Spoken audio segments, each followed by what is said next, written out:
ಸ್ನೇಹಿತರೆ, ನಮ್ಮ ಎಲ್ಲ ಚಾನಲ್ನ ವೀಕ್ಷಕರುಗಳಿಗೆ, ಕ್ರೈಸ್ತ ಮಿತ್ರರುಗಳು ಮತ್ತು ಅದಲ್ಲದೆ ಕ್ರೈಸ್ತರಲ್ಲದೆ ಇರುವಂತಹ ವೀಕ್ಷಕರಿಗೂ ಮಿತ್ರರುಗಳಿಗೂ ಕೂಡ ನನ್ನ ಅನಂತ ನಮಸ್ಕಾರಗಳನ್ನು ತಿಳಿಸ್ತಾ, ಕರ್ತನಾಗಿರುವ ಯೇಸು ಕ್ರಿಸ್ತರ ಹೆಸರಿನ ಮುಖಾಂತರವಾಗಿ ನಿಮ್ಮೆಲ್ಲರನ್ನೂ ಕೂಡ ಇವತ್ತಿನ ವಿಶೇಷವಾದ ಪಾಠಕ್ಕೆ ಸ್ವಾಗತಿಸ್ತೇನೆ.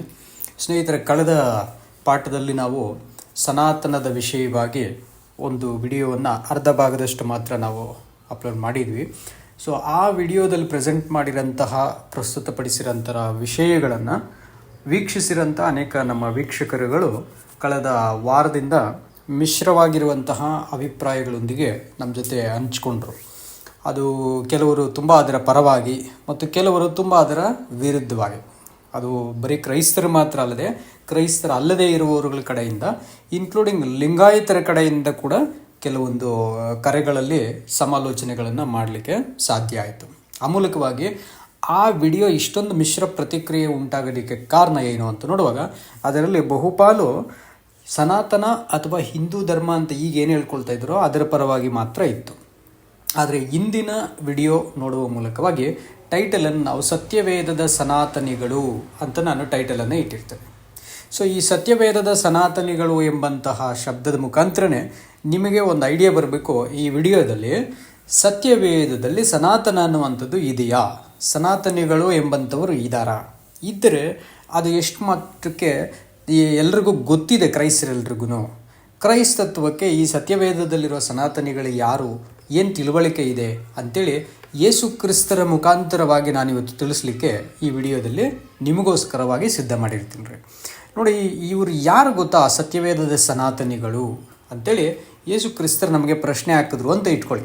ಆಗ ನಮಗೆ ಆ ಪ್ರಶ್ನೆ ತಲೆಯಲ್ಲಿ ಗಿರಿಕಿ ಹೊಡೆಯುತ್ತಾ, ಸತ್ಯವೇದಕ್ಕೂ ಸನಾತನಕ್ಕೂ ಸಂಬಂಧ ಏನಪ್ಪ ಇದೆ?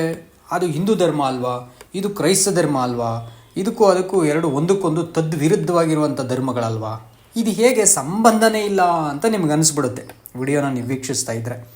ಮತ್ತು ಸತ್ಯವೇದದಲ್ಲಿ ಸನಾತನ ಶಬ್ದ ಇದೆಯೇ, ಇದ್ದರೆ ಅದು ಎಷ್ಟು ಸಾರಿ ಬಳಕೆಯಾಗಿದೆ ಅಂತ ದೀರ್ಘವಾಗಿ ಯೋಚನೆ ಮಾಡೋರಿಗೆ ಬರುತ್ತೆ. ಆತುರವಾಗಿ ಒಂದೇ ಸಾರಿ ಕೇಳಿದ ತಕ್ಷಣ ಇದು ಅದಕ್ಕೂ ಸಂಬಂಧನೇ ಇಲ್ಲ, ಕಿತ್ತು ಬಿಸಾಕಿದನತ್ತ ಅಂತೇಳಿ ಕಿತ್ತು ಬಿಸಾಕೋರಿಗೆ ಏನೂ ಅರ್ಥ ಆಗಲ್ಲ. ಅದು ಬೇರೆ ವಿಷಯ. ಅದು ಸಂಪೂರ್ಣ ಮುಂಗೋಪ ಸಿಡುಕುಗಳು ಇದ್ದರೆ ನಾವು ಮಾಡೋವಂಥ ಕೆಲಸ.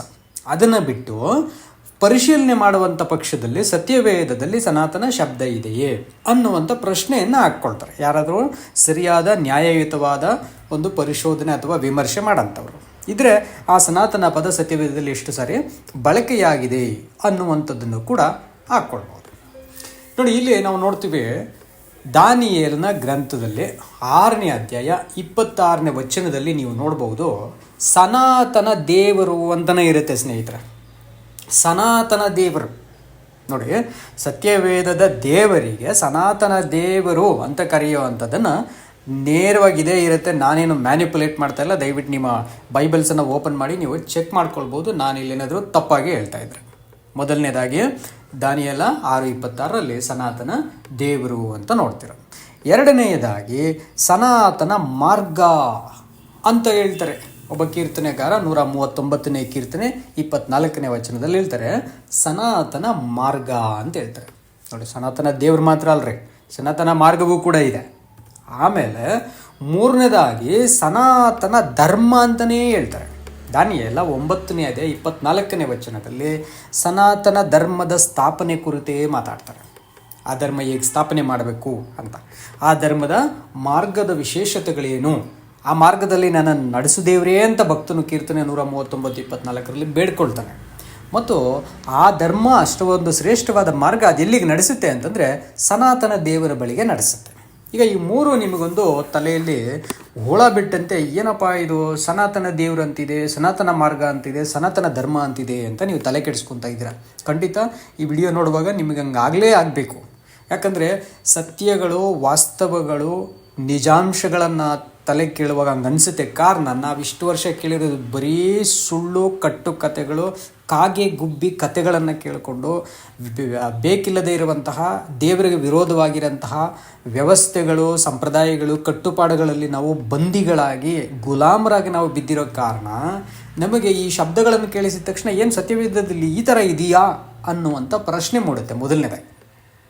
ಹಾಗಾದರೆ ಇದಕ್ಕೆ ನಾವು ಏನು ಮಾಡಬೇಕಾಗುತ್ತೆ, ಉತ್ತರಗಳನ್ನು ಕಂಡುಕೊಳ್ಬೇಕಾಗುತ್ತೆ. ಏನು ಉತ್ತರಗಳು ಅಂದರೆ, ಸನಾತನ ಅಂದರೆ ಏನು, ಸನಾತನ ಎಂಬ ಆ ಒಂದು ಪದದ ಅರ್ಥ ಏನು, ಮತ್ತು ಅದರ ಧರ್ಮ ಅಂತ ಅಥವಾ ಅದು ಮಾರ್ಗ ಅಂತ ಇದ್ದರೆ ಸತ್ಯವೇದದಲ್ಲಿ ಅದರ ಸ್ಥಾಪನೆ ಯಾಕೆ ಅಷ್ಟು ಅಗತ್ಯ, ಈ ಸನಾತನದ ವ್ಯವಸ್ಥೆಯ ಅಗತ್ಯ ಯಾಕೆ ಬೇಕಾಗಿದೆ, ಮತ್ತು ಅದನ್ನು ಸ್ಥಾಪಿಸುವಂಥವರು ಯಾರು ಅಂತ ಬರುತ್ತೆ ಮುಂದಿನ ಪ್ರಶ್ನೆ. ಅದನ್ನು ಸ್ಥಾಪಿಸುವಂಥವರು ಯಾರು, ನಂತರ ಅದರ ಆರಂಭ ಯಾವಾಗ ಈ ಸನಾತನ ಧರ್ಮ ಅಂದರೆ ಸತ್ಯವೇದದಲ್ಲಿ ಹೇಳಿರುವ ಸನಾತನ ಧರ್ಮ ಯಾವಾಗ ಆರಂಭ ಆಗುತ್ತೆ, ಮತ್ತು ಆ ಧರ್ಮ ಎಷ್ಟು ಕಾಲ ಇರುತ್ತೆ, ಎಲ್ಲಿಯವರೆಗೂ ಬಳಕೆಯಲ್ಲಿ ಇರುತ್ತೆ ಅದು, ಅಥವಾ ಎಲ್ಲಿವರೆಗೂ ನಾವು ಅದನ್ನು ಅಳವಡಿಸ್ಕೊಬೇಕು, ಅನುಸರಿಸಬೇಕು, ಮತ್ತು ನಿರ್ದಿಷ್ಟವಾಗಿ ಭೌಗೋಳಿಕವಾದಂಥ ಯಾವ ದೇಶ, ನಗರ ಅಥವಾ ಯಾವ ರಾಜ್ಯದಲ್ಲಿ, ಯಾವ ಭೂಪ್ರದೇಶದಲ್ಲಿ ಈ ಒಂದು ಧರ್ಮ ಆರಂಭ ಆಗುತ್ತೆ, ಮತ್ತು ಎಲ್ಲಿವರೆಗೂ ಇದು ಪಡಬೇಕಾ ಬೇಡವಾ, ಒಂದೇ ಕ್ಷೇತ್ರಕ್ಕೆ, ಒಂದೇ ಸೀಮಿತ ಪ್ರದೇಶಕ್ಕೆ ಮಾತ್ರನೇನಾ ಇದು ಎಂಬಂಥ ಪ್ರಶ್ನೆ ಬರ್ತದೆ. ಆನಂತರ ಈ ಒಂದು ಧರ್ಮದ ಅಥವಾ ಮಾರ್ಗದ ಲಾಭವನ್ನು ಪಡೆಯುವವರು ಯಾರಿಗೋಸ್ಕರ ಈ ಸನಾತನ ಧರ್ಮ ಸತ್ಯವೇದದ ಮುಖಾಂತರ ಸ್ಥಾಪಿಸಲ್ಪಡ್ತಾ ಇದೆ ಎಂಬಂಥ ಒಂದು ಪ್ರಶ್ನೆ ನಮಗುಂಟಾಗ್ತದೆ. ಆನಂತರ ಇದರ ಸ್ಥಾಪನೆ ಹಾಗೂ ನಿರ್ವಹಣೆ ಹೇಗೆ ಎಂಬಂಥ ಕೊನೆಯ ಪ್ರಶ್ನೆಗೆ ನಾವು ಬಂದುಬಿಡ್ತೀವಿ. ಇದರ ಸ್ಥಾಪನೆ ಮತ್ತು ನಿರ್ವಹಣೆ ಅಂತ ಅಂದ್ಬಿಟ್ರೆ, ಸ್ಥಾಪನೆ ಮಾಡುವಂಥವರಿಗೆ ದಾನಿಯೇಲ್ 9:24 ಇರ್ತದೆ, ಸ್ಥಾಪನೆ ಮಾಡಬೇಕಾಗ್ತದೆ. ಮಾಡಿದ ನಂತರ ಅದನ್ನು ನಾವೇ ಪ್ರಚಾರ ಮಾಡಬೇಕಾ, ತನ್ನಷ್ಟಕ್ಕೆ ತಾನೇ ಪ್ರಚಾರ ಆಗ್ತದೆ, ಜನರು ತಮ್ಮಷ್ಟಕ್ಕೆ ತಾವೇ ಸೇರಿಕೊಳ್ಳುವಂಥವರು ಸತ್ಯವೇದದ ಸನಾತನಿ ಆಗಬೇಕಾದಂಥವರು ಅಳವಡಿಸ್ಕೊಳ್ಬೇಕಾದಂತಹ ಒಂದು ಜೀವನ ವಿಧಾನಗಳು, ನೀತಿ ನಿಯಮಗಳು ಏನು, ಮತ್ತು ಇದರ ಅಂತಿಮ ಗುರಿ ಏನಾಗಿರ್ತದೆ, ಈ ಎಲ್ಲ ವಿಷಯಗಳು, ಇಷ್ಟು ಪ್ರಶ್ನೆಗಳಿಗೆ ಈ ವಿಡಿಯೋದಲ್ಲಿ ನಿಮಗೆ ಉತ್ತರಗಳನ್ನು ನಾನು ಕೊಡ್ತೀನಿ. ಅದು ಶಾಸ್ತ್ರಗಳ ಆಧಾರಿತವಾಗಿ. ನಿಮಗೆ ಈಗಾಗಲೇ ಗೊತ್ತಿರುತ್ತೆ, ನಾನು ಯಾವುದೇ ವಿಡಿಯೋವನ್ನು ಪ್ರೆಸೆಂಟ್ ಮಾಡಿದ್ರೂ ಕೂಡ ನಮ್ಮ ಕಡೆಯಿಂದ ಆಧಾರಗಳಿಲ್ಲದಿರೋ ಸುದ್ದಿಯನ್ನು ನಾವು ಹಬ್ಬಿಸೋದೇ ಇಲ್ಲ. ಧರ್ಮಶಾಸ್ತ್ರದಲ್ಲಿ ಅತಿ ಕಠಿಣವಾಗಿ, ತೀಕ್ಷ್ಣವಾಗಿ ಅದನ್ನು ನಿಷೇಧಿಸಿರ್ತಾರೆ. ಆಧಾರವಿಲ್ಲದ ಸುದ್ದಿಯನ್ನು ಹಬ್ಬಿಸಬಾರ್ದು. ಆಧಾರ ಇರೋ ಸುದ್ದಿಯನ್ನು ಹಬ್ಬಿಸೋದಕ್ಕೆ ನಾವು ಯಾರಿಗೂ ಎದುರಲ್ಲ. ಕಾರಣ ಆಧಾರ ಇರೋ ಸತ್ಯನ ಹೇಳುವಾಗ ಸತ್ಯನೇ ನಮ್ಮನ್ನು ಕಾಪಾಡುತ್ತೆ. ಹಾಗಾಗಿ ಯಾರಿಗೂ ಭಯಪಡಲ್ಲ. ಈ ಎರಡು ಧೈರ್ಯವಾದಂತಹ, ಅಚಲವಾದಂತಹ ಮನಸ್ಸನ್ನ ಇಟ್ಕೊಂಡು ನಾವೇನು ಮಾಡ್ತೀವಿ ಅಂತಂದರೆ, ಈ ಎಲ್ಲ ಪ್ರಶ್ನೆಗಳಿಗೆ ನಿಮಗೆ ಉತ್ತರವನ್ನು ಸಲ್ಲಿಸ್ತೀವಿ. ಇಲ್ಲಿ ನೋಡಿ, ಇಲ್ಲಿ ನಮ್ಗೆ ನೋಡುವಾಗ, ನಾನಾಳುವ ರಾಜ್ಯದವರೆಲ್ಲರೂ ದಾನಿಯೇಲನ ದೇವರಿಗೆ ಭಕ್ತಿಯಿಂದ ನಡ್ಕೊಳ್ಳಬೇಕೆಂದು ಆಜ್ಞಾಪಿಸುತ್ತೇನೆ. ಆತನೇ ಜೀವಸ್ವರೂಪನಾದ ದೇವರು, ಆತನ ರಾಜ್ಯವು ಎಂದಿಗೂ ಒಳಿಯದು, ಆತನ ಆಳ್ವಿಕೆ ಶಾಶ್ವತವಾಗಿರುವುದು. ಆತನೇ ಜೀವಸ್ವರೂಪನಾದ ಸನಾತನ ದೇವರು ಅಂತ ಹೇಳಂಥ ವ್ಯಕ್ತಿ ಯಾರಂತಂದ್ಬಿಟ್ರೆ, ನೆಬೂಕದ್ನೆಚ್ಚರ್ ಎಂಬಂತಹ ಅನ್ಯ ದೇಶದ ರಾಜನಾಗಿರ್ತಾನೆ. ನೋಡಿ, ಇಲ್ಲಿ ಅನ್ಯ ದೇಶದ ರಾಜರುಗಳಿಗೆ ಗೊತ್ತಿದೆ ದಾನಿಯೇಲನ ದೇವರು ಸನಾತನ ದೇವರು ಅಂತ. ನೋಡಿ, ಇದು ಒಂದು ಅನ್ಯ ಜನರಿಗೆ, ಇದು ಇಸ್ರಾಯೇಲ್ ಜನಗಳಿಗೂ ಸಹ ಇಷ್ಟು ಸ್ಪಷ್ಟವಾಗಿ ಇನ್ನೂ ಗೊತ್ತಿಲ್ಲ. ಅಂಥದ್ದು ಅನ್ಯ ಜನರಿಗೆ ಗೊತ್ತಿದೆ. ಈ ಅನ್ಯ ಜನರು ಹೇಳ್ತಾ ಇದ್ದಾರೆ, ಇಸ್ರಾಯೇಲನ ದೇವರು ಮಾತ್ರನೇ ಜೀವಸ್ವರೂಪನು ಮತ್ತು ಸನಾತನ ದೇವರು.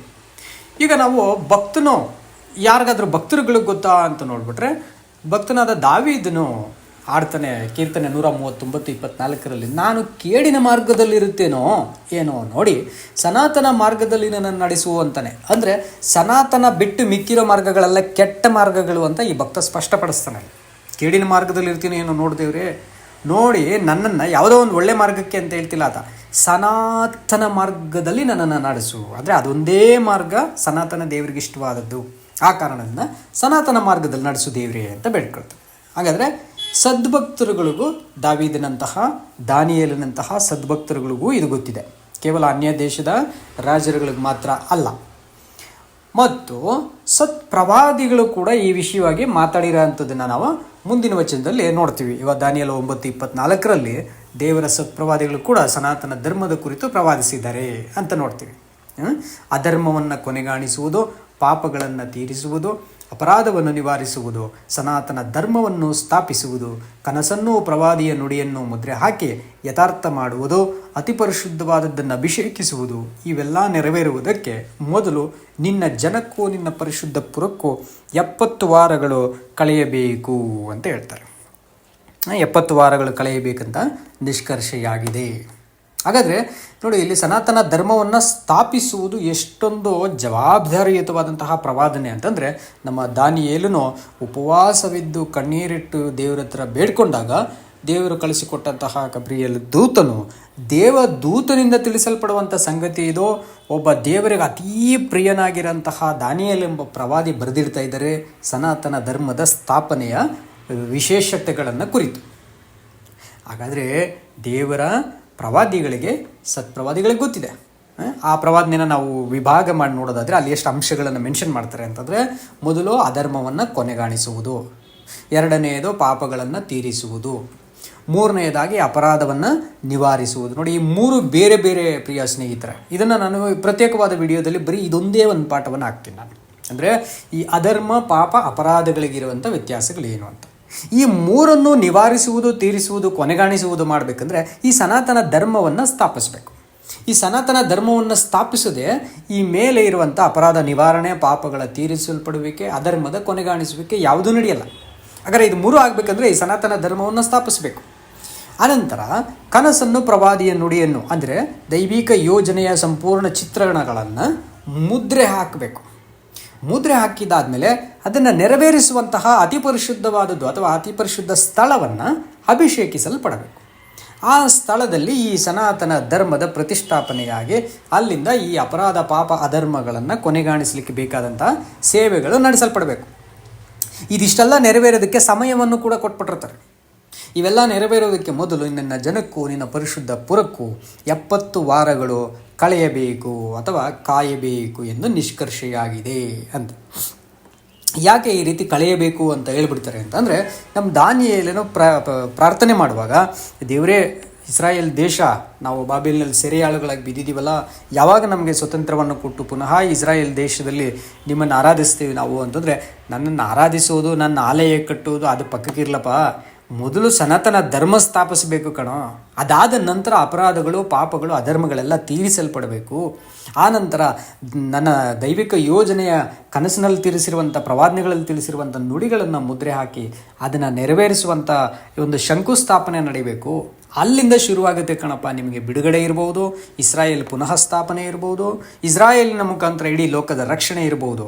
ಇದೆಲ್ಲಕ್ಕೂ ಮೊದಲು ಆರಂಭ ಸನಾತನ ಧರ್ಮದ ಸ್ಥಾಪನೆ ಅಂತ ಹೇಳೋದನ್ನು ನೋಡ್ತೀವಿ. ಪ್ರೀತಿಯ ಸ್ನೇಹಿತರೆ, ಇದು ಯಾವುದೋ ನುಡಿಗಳು ನಿಮ್ಮ ಸತ್ಯವೇದದಲ್ಲಿ ನೀವು ಓದ್ಕೊಳ್ಬೋದು. ಒಂದು ಕೊಂಬು, ಗುಡಿಸು, ಸೊನ್ನೆ ಕೂಡ ತಪ್ಪು ಮಾಡಿರಲ್ಲ. ಅಲ್ಲಿ ಹೇಗಿದೆಯೋ ಹಾಗೇ ಇದೆ, ಪರೀಕ್ಷೆ ಮಾಡ್ಕೊಳ್ಬೋದು ನೀವು ಬೇಕಂದರೆ.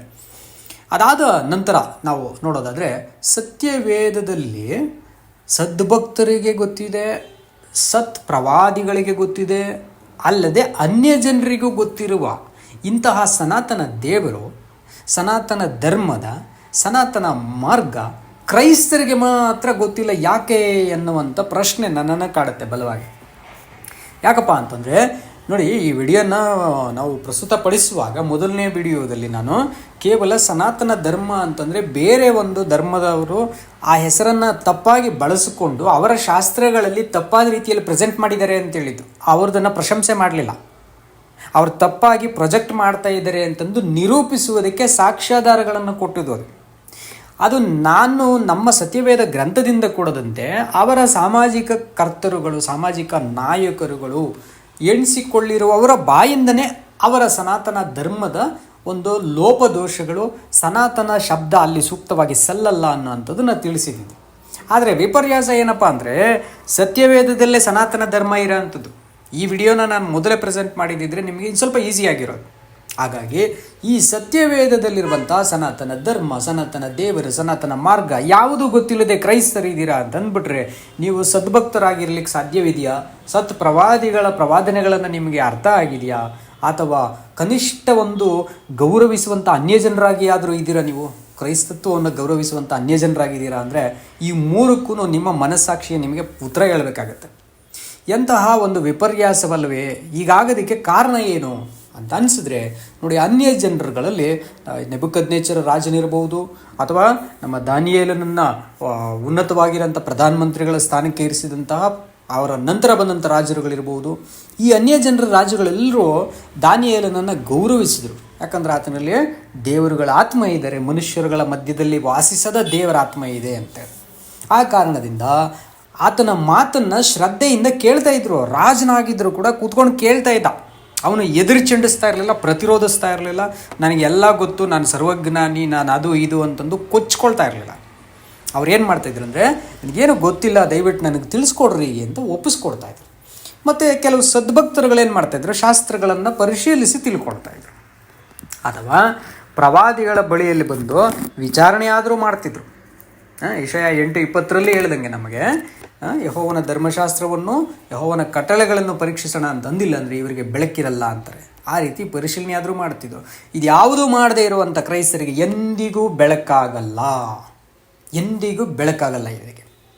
ಹಾಗಾಗಿ ಸ್ನೇಹಿತರೆ, ಈ ತಿಳಿಯದೇ ಇರೋಂಥ ಕ್ರೈಸ್ತರುಗಳಿದ್ದರೆ ನಿಮಗೆ ನನ್ನ ಒಂದು ಪ್ರೀತಿಯ ಮನವಿ, ನಿಮ್ಮ ಸ್ನೇಹಿತನಂತೆ, ನಿಮ್ಮ ಸಹೋದರನಂತೆ, ಅಥವಾ ನೀವು ನೆನೆಸ್ಕೊಂಡಿರುವಂತಹ ವಚನಗಳನ್ನು ನಿಮಗೆ ತಿಳಿಸ್ಕೊಡೋದ್ರಲ್ಲಿ ಆತನ ಸೇವಕನಂತೆ ನಾನು ನಿಮ್ಮ ಹತ್ರ ರಿಕ್ವೆಸ್ಟ್ ಮಾಡುವಂಥದ್ದು, ದಯವಿಟ್ಟು ಇಷ್ಟಕ್ಕೂ ಈ ಧರ್ಮವನ್ನು ದೇವರು ಯಾವಾಗ ಸ್ಥಾಪಿಸಿದ್ರು, ಈ ಸನಾತನ ದೇವರಂತ ಯಾಕೆ ಹೆಸರು ತಗೊಂಡ್ರು ಅವರು, ಯಾಕೆ ಅದಕ್ಕೆ ಸನಾತನ ಮಾರ್ಗ ಅಂತ ಇಟ್ಟಿದ್ದಾರೆ, ಸನಾತನ ಧರ್ಮ ಸ್ಥಾಪನೆ ಅಂತ ನೇರವಾಗಿ ಮೆನ್ಷನ್ ಮಾಡಿದ್ದಾರೆ, ಯಾಕೆ ಮಾಡಿದ್ರು ಎಂಬಂಥದ್ದನ್ನು ನಾವು ನೋಡೋಣ. ಇದೆಲ್ಲ ಯಾವಾಗ ಸ್ಥಾಪನೆ ಆಗುತ್ತೆ ಅಂತಂದರೆ ಅಲ್ಲಿ ನಿಮಗೆ ಕಾಲ ಕೊಟ್ಟಿದ್ದಾರೆ, 70 ವಾರಗಳು ಕಳೆಯಬೇಕು ಅಂತ ನೋಡಿದ್ರಿ ನೀವೇ, ನಿಮ್ಮ ಸತ್ಯವೇದದಲ್ಲಿ ತೆಗೆದು ನೋಡ್ಕೊಬೋದು. ದಾನಿಯೇಲ 9:24 ಇರುತ್ತೆ. ಇದು ದೇವಾಲಯ ಕಟ್ಟುವುದಕ್ಕೆ ಆಜ್ಞೆ ಹೊರಟಂದಿನಿಂದ 70 ವಾರಗಳಲ್ಲಿ ಈ ಎಲ್ಲ ಕೆಲಸಗಳನ್ನು ಮುಗಿಸಿರಬೇಕು.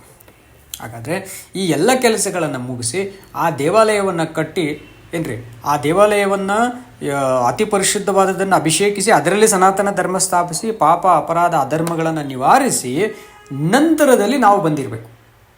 ಹಾಗಾದರೆ ನಾವು ಯಾವ ಕಾಲದಲ್ಲಿ ಇದ್ದೀವಿ, ಇದು ಆರಂಭ ಯಾವಾಗ ಅಂತ ನೋಡಿದ್ರೆ, ಸುಮಾರು ಇಸ್ರಾಯೇಲ್ ದೇಶ ಅಂತ್ಯವಾಗಿ ಅವರ ಬಾಬೇಲಿಗೆ ಸೆರೆ ಒಯ್ಯಲ್ಪಟ್ಟಿದ್ದು 606 ಮತ್ತು 605 ಇಸ್ವಿಯಲ್ಲಿ. ಆದರೆ ಬಾಬೇಲ್ ಸಾಮ್ರಾಜ್ಯ ಅಂತ್ಯವಾಗಿದ್ದು ಕ್ರಿಸ್ತಪೂರ್ವ 539. ಕ್ರಿಸ್ತಪೂರ್ವ 539 ಬಾಬೇಲ್ ಸಾಮ್ರಾಜ್ಯ ಪತನ ಆಗ್ತದೆ. ಅದು ಪರ್ಷಿಯನ್ನರ ಮತ್ತು ಮೇದೋ ಪಾರ್ಸಿಯರ ಕೈಗೆ ಹೋಗುತ್ತೆ. ನೋಡಿ, ಈ 539 ಭಾಳ ಇಂಪಾರ್ಟೆಂಟ್ ಡೇಟ್. ದಯವಿಟ್ಟು ಇದನ್ನು ನೆನಪಲ್ಲಿ ಇಟ್ಕೊಳ್ಳಿ. ಈ ಪಾಠದಲ್ಲಿ ನಮಗೆ ತುಂಬ ಮುಖ್ಯವಾದ ಡೇಟ್ ಇದು. ನಿಮಗೆ ಇನ್ನೊಂದು ಮಹಾನ್ ಸತ್ಯ, ಒಂದು ಮಹಾ ಮರ್ಮ ನಿಮಗೆ ತಿಳುವಳಿಕೆಗೆ ಬರಲಿಕ್ಕೆ ಈ 539 ಡೇಟು ತುಂಬ ಸಹಾಯ ಮಾಡುತ್ತೆ.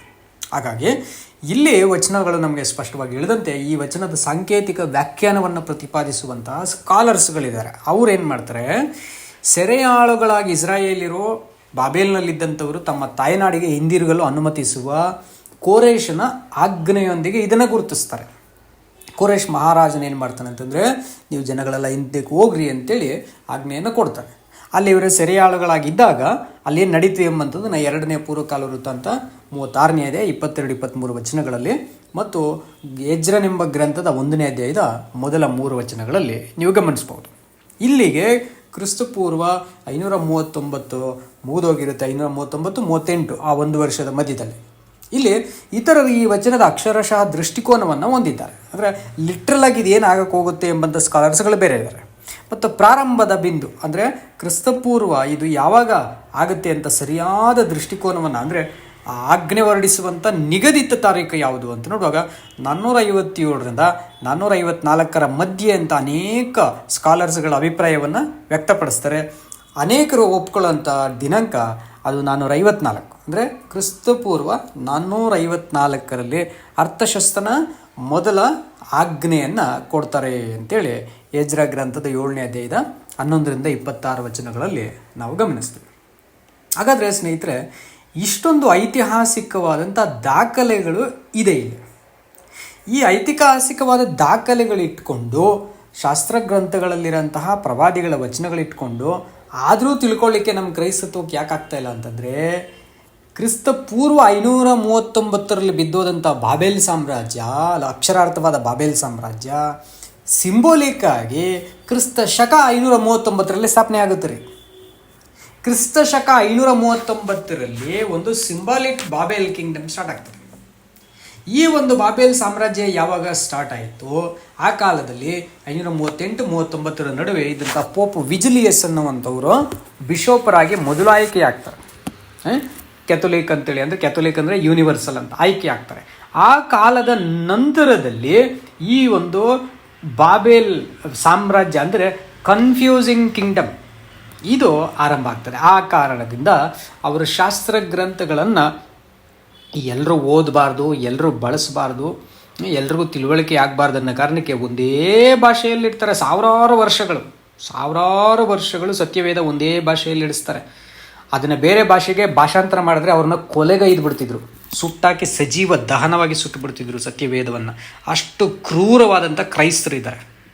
ಅಂಥ ಕ್ರೂರವಾದ ಕ್ರೈಸ್ತತ್ವ ಇದ್ದಿದ್ದ ಕಾರಣ ಅವರುಗಳಿಗೆ ಶಾಸ್ತ್ರ ಗ್ರಂಥಗಳಲ್ಲಿ ಒಳಗಡೆ ಒಂದು ವಚನಗಳನ್ನು ಕೂಡ ಅರ್ಥ ಮಾಡ್ಕೊಳ್ಳಿಕ್ಕೆ ಅನುಮತಿ ಕೊಡಲಿ. ಹಾಗಾಗಿ ಪ್ರಿಯ ಸ್ನೇಹಿತರೆ, ಈ ಆತ್ಮಿಕ ಅಥವಾ ಸಿಂಬಾಲಿಕ್ ಆಗಿರೋಂಥ ಬಾಬೇಲ್ ಕಿಂಗ್ಡಮ್ ಯಾವಾಗ ಬಂತು, ಆ ಕಾರಣದಿಂದ ಸತ್ಯವೇದದ ಸನಾತನ ಮಾರ್ಗ, ಸತ್ಯವೇದದ ಸನಾತನ ಧರ್ಮ, ಸತ್ಯವೇದದ ಸನಾತನ ದೇವರು ಸಂಪೂರ್ಣ ಕಣ್ಮರೆಯಾಗಿ ಇವತ್ತು ಬಾಬೇಲ್ ವ್ಯವಸ್ಥೆಯಲ್ಲಿ ಬಿದ್ದಿದೆ ಇಡೀ ಕ್ರೈಸ್ತತ್ವ ಜಗತ್ತಿನಲ್ಲಿರೋಂಥದ್ದು. ಬಾಬೇಲ್ ಅಂತಂದರೆ ಗಲಿಬಿಲಿ, ಯಾವುದೂ ಸ್ಪಷ್ಟವಾಗಿ ಗೋಚರ ಆಗಲ್ಲ, ಯಾವುದೂ ಸ್ಪಷ್ಟವಾಗಿ ಇವ್ರಿಗೆ ಗೊತ್ತಾಗಲ್ಲ, ಯಾವುದ್ರ ಬಗ್ಗೆನೂ ಸ್ಪಷ್ಟವಾದ ಅವಗಾಹನೆ ಇರಲ್ಲ ಇವರಿಗೆ. ಸೊ ಇಲ್ಲಿ ಪ್ರಾರಂಭದ ಒಂದು ಬಿಂದುವಾಗಿರುವ ಅಂದರೆ ಕ್ರಿಸ್ತಪೂರ್ವ 454ರಲ್ಲಿ ಅರ್ಥಶಾಸ್ತ್ರನ 2ನೇ ಆಜ್ಞೆಯಾಗಿದ್ದು ಯೆರೂಸಲೇಮಿನ ಗೋಡೆಗಳನ್ನು ಪುನರ್ನಿರ್ಮಿಸಲು ನೆಹೆಮೀಯನಿಗೆ ಅಧಿಕಾರವನ್ನು ನೀಡ್ತಾರೆ. ನೀವು ನೆಹೆಮೀಯ 2ನೇ ಅಧ್ಯಾಯದಲ್ಲಿ 1-8 ವಚನಗಳಲ್ಲಿ ಇರುತ್ತಿದ್ದು. ಆಮೇಲೆ ಇದನ್ನು ಭಾಗಗಳನ್ನಾಗಿ ಮಾಡ್ತಾರೆ. 7 ವಾರಗಳು, 62 ವಾರಗಳು ಮತ್ತು 1 ವಾರ ಅಂತ ಹೇಳ್ತಾರೆ. ಅದನ್ನೆಲ್ಲ ನಿಮಗೆ ಇಲ್ಲಿ ನಾನು ಡಿಸ್ಪ್ಲೇಯಲ್ಲಿ ಹಾಕಿರ್ತೀನಿ, ದಯವಿಟ್ಟು ನೀವು ಆಮೇಲೆ ಓದ್ಕೊಳ್ರಿ. ಇದು ನೆರವೇರುವಂಥ ಕಾಲ ಯಾವಾಗ ಅಂತ ಬಂದ್ಬಿಡುವಾಗ ಕ್ರಿಸ್ತ ಶಕ 33 ನೀಸಾನ್ 14ರಂದು, ತಿಶ್ರಿ ಮಾಸದ 14ರಂದು ಇದು ಯೇಸು ಕ್ರಿಸ್ತರು ಮೆಷಿಯನಾಗಿ ಬರ್ತಾರೆ. 29ನೇ ಇಸವಿ ತಿಶ್ರಿ ಎಂಬಂತಹ 7ನೇ ತಿಂಗಳಿನ 14ನೇ ದಿನ ಯೇಸು ಕ್ರಿಸ್ತರು ದೀಕ್ಷಾಸ್ನಾನವನ್ನು ಪಡ್ಕೊಂಡು ಮೆಸ್ಸಿಯನಾಗ್ತಾರೆ, ಅಭಿಷೇಕಿಸಲ್ಪಡ್ತಾರೆ. ಅಭಿಷೇಕಿಸಲ್ಪಟ್ಟಂಥ ಯೇಸು ಕ್ರಿಸ್ತರು 33 ಕ್ರಿಸ್ತ ಶಕ 14 ನೀಸಾನ್ ಅಂದು, ಅಂದರೆ ದೀಕ್ಷಾಸ್ನಾನದಿಂದ 3.5 ವರ್ಷಗಳಂದು ನಿರ್ದಿಷ್ಟವಾಗಿ 3.5 ವರ್ಷಗಳು ಸರಿಯಾಗಿ ಅವರು ಮರಣವನ್ನು ಹೊಂದುತ್ತಾರೆ, ಶಿಲುಬೆಯ ಮರಣ. ಅಲ್ಲಿಗೆ 70 ವಾರಗಳ ಪ್ರವಾದನೆಯಲ್ಲಿ ಆ ಕೊನೆ 1 ವಾರದ ಅರ್ಧ ವಾರ ಮುಕ್ತಾಯಾಗಿರುತ್ತೆ. ಇನ್ನು ಅರ್ಧ ವಾರ 3.5 ವರ್ಷಗಳು ಇಸ್ರಾಯೇಲ್ ಜನರಿಗೆ ಆ ಸುಗ್ಗಿಯ ಸುವಾರ್ತೆಯನ್ನು ತಿಳಿಸಲ್ಪಡ್ತದೆ. ಅಂದರೆ ಇಸ್ರಾಯೇಲ್ ಜನಗಳಿಂದ ಯೇಸು ಕ್ರಿಸ್ತರಿಗಾಗಿ ಆರಿಸಿಕೊಳ್ಳಲ್ಪಡಂಥ ಭಕ್ತರುಗಳ ಒಂದು ಆಯ್ಕೆ ಸುಗ್ಗಿ ನಡೆಯುತ್ತೆ. ಇದಿಷ್ಟು ಸಂಪೂರ್ಣ 70 ವಾರಗಳ ಪ್ರವಾದನೆ. ಇಲ್ಲಿ ಈ 70 ವಾರಗಳ ಪ್ರವಾದನೆ ಆದಾಗ ಏನಾಗುತ್ತೆ ಅನ್ನುವಂಥ ಅಂಶವನ್ನು ಲೂಕ ಗ್ರಂಥದ 19ನೇ ಅಧ್ಯಾಯ 28-40 ವಚನಗಳ ತನಕ ನಿಮಗೆ ತಿಳಿಸಿರ್ತಾರೆ. ಇಸ್ರೇಲ್ಗೆ ಏನೇನು ಸಂಭವಿಸಕ್ಕೆ ಹೋಗುತ್ತೆ ಇದು ಅಂತೇಳಿ. ಹಾಗಾಗಿ ನಿಮಗೆ ಇಲ್ಲೊಂದು ಪಿಕ್ಚರನ್ನು ಕೂಡ ಹಾಕಿರ್ತೀನಿ, ದಯವಿಟ್ಟು ನೀವು ಸ್ಪಷ್ಟವಾಗಿ ಅಬ್ಸರ್ವ್ ಮಾಡಿದ್ರೆ ನಿಮಗೆ ಗೊತ್ತಾಗ್ತದೆ. ನಾನು ಇಷ್ಟೊತ್ತು ಹೇಳಿದಂಥ ಅನೇಕ ಆ ದಿನಾಂಕದ ಮಾಹಿತಿಗಳೇ ನಿಮಗೆ ಇಲ್ಲಿ ಒಂದು ಪಿಕ್ಚರಲ್ಲಿ ರಿಫ್ಲೆಕ್ಟ್ ಮಾಡಿರ್ತೀವಿ. ಸೊ ಇಲ್ಲಿ ಆ ಒಂದು 70 ವಾರಗಳು ಅಂತಂದ್ಬಿಟ್ರೆ ಅದನ್ನು 70 ವಾರಗಳು ಇಲ್ಲಿ 7 ದಿನಗಳನ್ನು ನಾವು ಡಿವೈಡ್ ಮಾಡುವಾಗ 490 ದಿನಗಳಾಗತ್ತೆ. ಒಂದು ದಿನವನ್ನು ಪ್ರವಾದನೆಯ ಲೆಕ್ಕದಲ್ಲಿ 1 ವರ್ಷವಾಗಿ ನಾವು ಪರಿಗಣಿಸಬೇಕು ಅಂತೇಳಿ ಯೆಹೆಜ್ಕೇಲ 4:6, ಅರಣ್ಯಕಾಂಡ 14:33 ಈ 2 ವಚನಗಳಾದ ಮೇಲೆ ಒಂದು ಪ್ರವಾದನೆಯ ದಿನ 1 ವರ್ಷಕ್ಕೆ ಸಮಾನವಾಗಿ ತಗೊಳ್ಳುವಾಗ 490 ದಿನಗಳು 490 ವರ್ಷಗಳಾಗಿ ಕನ್ವರ್ಟ್ ಆಗ್ತದೆ. ಈ 490 ವರ್ಷಗಳಲ್ಲಿ ಮೊದಲ 7 ವಾರಗಳು ಒಂದು ಭಾಗ, ಆಮೇಲೆ 62 ವಾರಗಳು ಒಂದು ಭಾಗ, 1 ವಾರದ ಕೊನೆಯ ವಾರದ ಒಂದು ಭಾಗ. ಆ ವಾರದಲ್ಲಿ ಮಾಡಿಕೊಳ್ಳುವಂಥ ಒಡಂಬಡಿಕೆ ಬಹುಜನರೊಂದಿಗೆ, ಅದರ ಮಧ್ಯದಲ್ಲಿ ಮೆಷಿಯನೊಬ್ಬನು ಛೇದಿಸಲ್ಪಡ್ತಾನೆ ಅನ್ನುವಂಥದ್ದು. ಆಮೇಲೆ 70 ವಾರಗಳ ಕೊನೆಯಲ್ಲಿ ನುಗ್ಗುವ ಪ್ರಭುವಿನ ಪ್ರಳಯವು ಪಟ್ಟಣವನ್ನು ಹಾಳು ಮಾಡ್ತದೆ ಅಂತ ಹೇಳ್ತಾರೆ. ಅದು ಟೈಟಸ್ ಚಕ್ರವರ್ತಿ 69 ಮತ್ತು 70ರಲ್ಲಿ ಅವ್ರು ಬಂದೇನು ಮಾಡ್ತಾರೆ, ಯೆರೂಸಲೇಮನ್ನು ಹಾಳು ಮಾಡೋ ಅಂಥದ್ದನ್ನು ನಾವು ನೋಡ್ತೀವಿ. ಹಾಗಾಗಿ ಸ್ನೇಹಿತರೆ, ಇಲ್ಲಿರುವಂತಹ ದಿನಾಂಕಗಳ ಸಹಿತವಾಗಿ ಸನಾತನ ಧರ್ಮದ ಆರಂಭವನ್ನು ನಮಗೆ ಕೊಟ್ಟಿದ್ದಾರೆ. 62 ವಾರ, 7 ವಾರ ಹಾಗೂ ಕೊನೆಯ ವಾರದ ಮಧ್ಯಭಾಗದಲ್ಲಿ ಅಂದರೆ ಕ್ರಿಸ್ತ ಶಕ 33ರಲ್ಲಿ ಸನಾತನ ಧರ್ಮ ಸ್ಥಾಪನೆ ಆಯಿತು ಅಂತ ನೋಡ್ತೀವಿ. ಹಾಗಾದರೆ ಇಲ್ಲಿ ಈ ಅಧರ್ಮವನ್ನು ಕೊನೆಗಾಣಿಸಿ ಪಾಪಗಳನ್ನು ತೀರಿಸಿ ಅಪರಾಧವನ್ನು ನಿವಾರಿಸುವ ಸನಾತನ ಧರ್ಮ ಕರ್ತನ ವಿವರಣೆಯನ್ನು ಬೇರೆಲ್ಲಾದರೂ ಕೊಟ್ಟಿದ್ದಾರಾ ಅಂತ ನೋಡಿದ್ರೆ ನಮಗೆ ಒಂದು ಇಡೀ ಅಧ್ಯಾಯ, ಯೆಹೋವನು ಅಭಿಷೇಕಿಸಿದವನ, ಆ ಒಂದು ಸನಾತನ ಧರ್ಮ ಸ್ಥಾಪಿಸಿದವನ, ಆ ಒಂದು ಪಾಪ ಅಪರಾಧ ಧರ್ಮಗಳನ್ನು ತೀರಿಸಿದವನ ಸರ್ವಾಧಿಪತ್ಯ, ಅದರ ಕುರಿತು ಒಂದು ಇಡೀ ಅಧ್ಯಾಯ ಇರುತ್ತೆ. ಮತ್ತು ಅದು ಭೂಗೋಳಿಕ ಯಾವ ಪ್ರದೇಶ ಅಂತ ನೋಡಿದಾಗ ಅದು ಚಿಯೋನ್ ಅಂತಂದು ಲಿಟ್ರಲ್ ಆಗಿರೋ ಚಿಯೋನನ್ನು ತೋರಿಸಿ ಅದರ ಆತ್ಮೀಕ ಅರ್ಥ ಪರಮ ಚಿಯೋನು, ಅಲ್ಲಿ ಆ ಒಂದು ಅಭಿಷೇಕಿಸಲ್ಪಟ್ಟ ಸನಾತನ ಧರ್ಮದ ಸ್ಥಾಪಕ ಅರಸನಿಗೆ ಯೆಹೋವನ ಸಿಂಹಾಸನವು ಮಹಾಯಾಜಕ ಉದ್ಯೋಗವು ಸಿಕ್ಕುವೆಂಬ ವಾಗ್ದಾನ ಇನ್ನೊಂದು ಅಧ್ಯಾಯದಲ್ಲಿದೆ. ಈ 2 ಅಧ್ಯಾಯಗಳನ್ನು ದಯವಿಟ್ಟು ತಾವು ಓದ್ಕೊಳ್ಬೇಕು. ಮೊದಲನೇದು ಕೀರ್ತನೆಗಳು 2ರಲ್ಲಿರುತ್ತೆ ಮತ್ತು 2ನೇದು ಕೀರ್ತನೆಗಳು 110ನೇ ಅಧ್ಯಾಯದಲ್ಲಿ ಇರುತ್ತೆ ನಿಮಗೆ.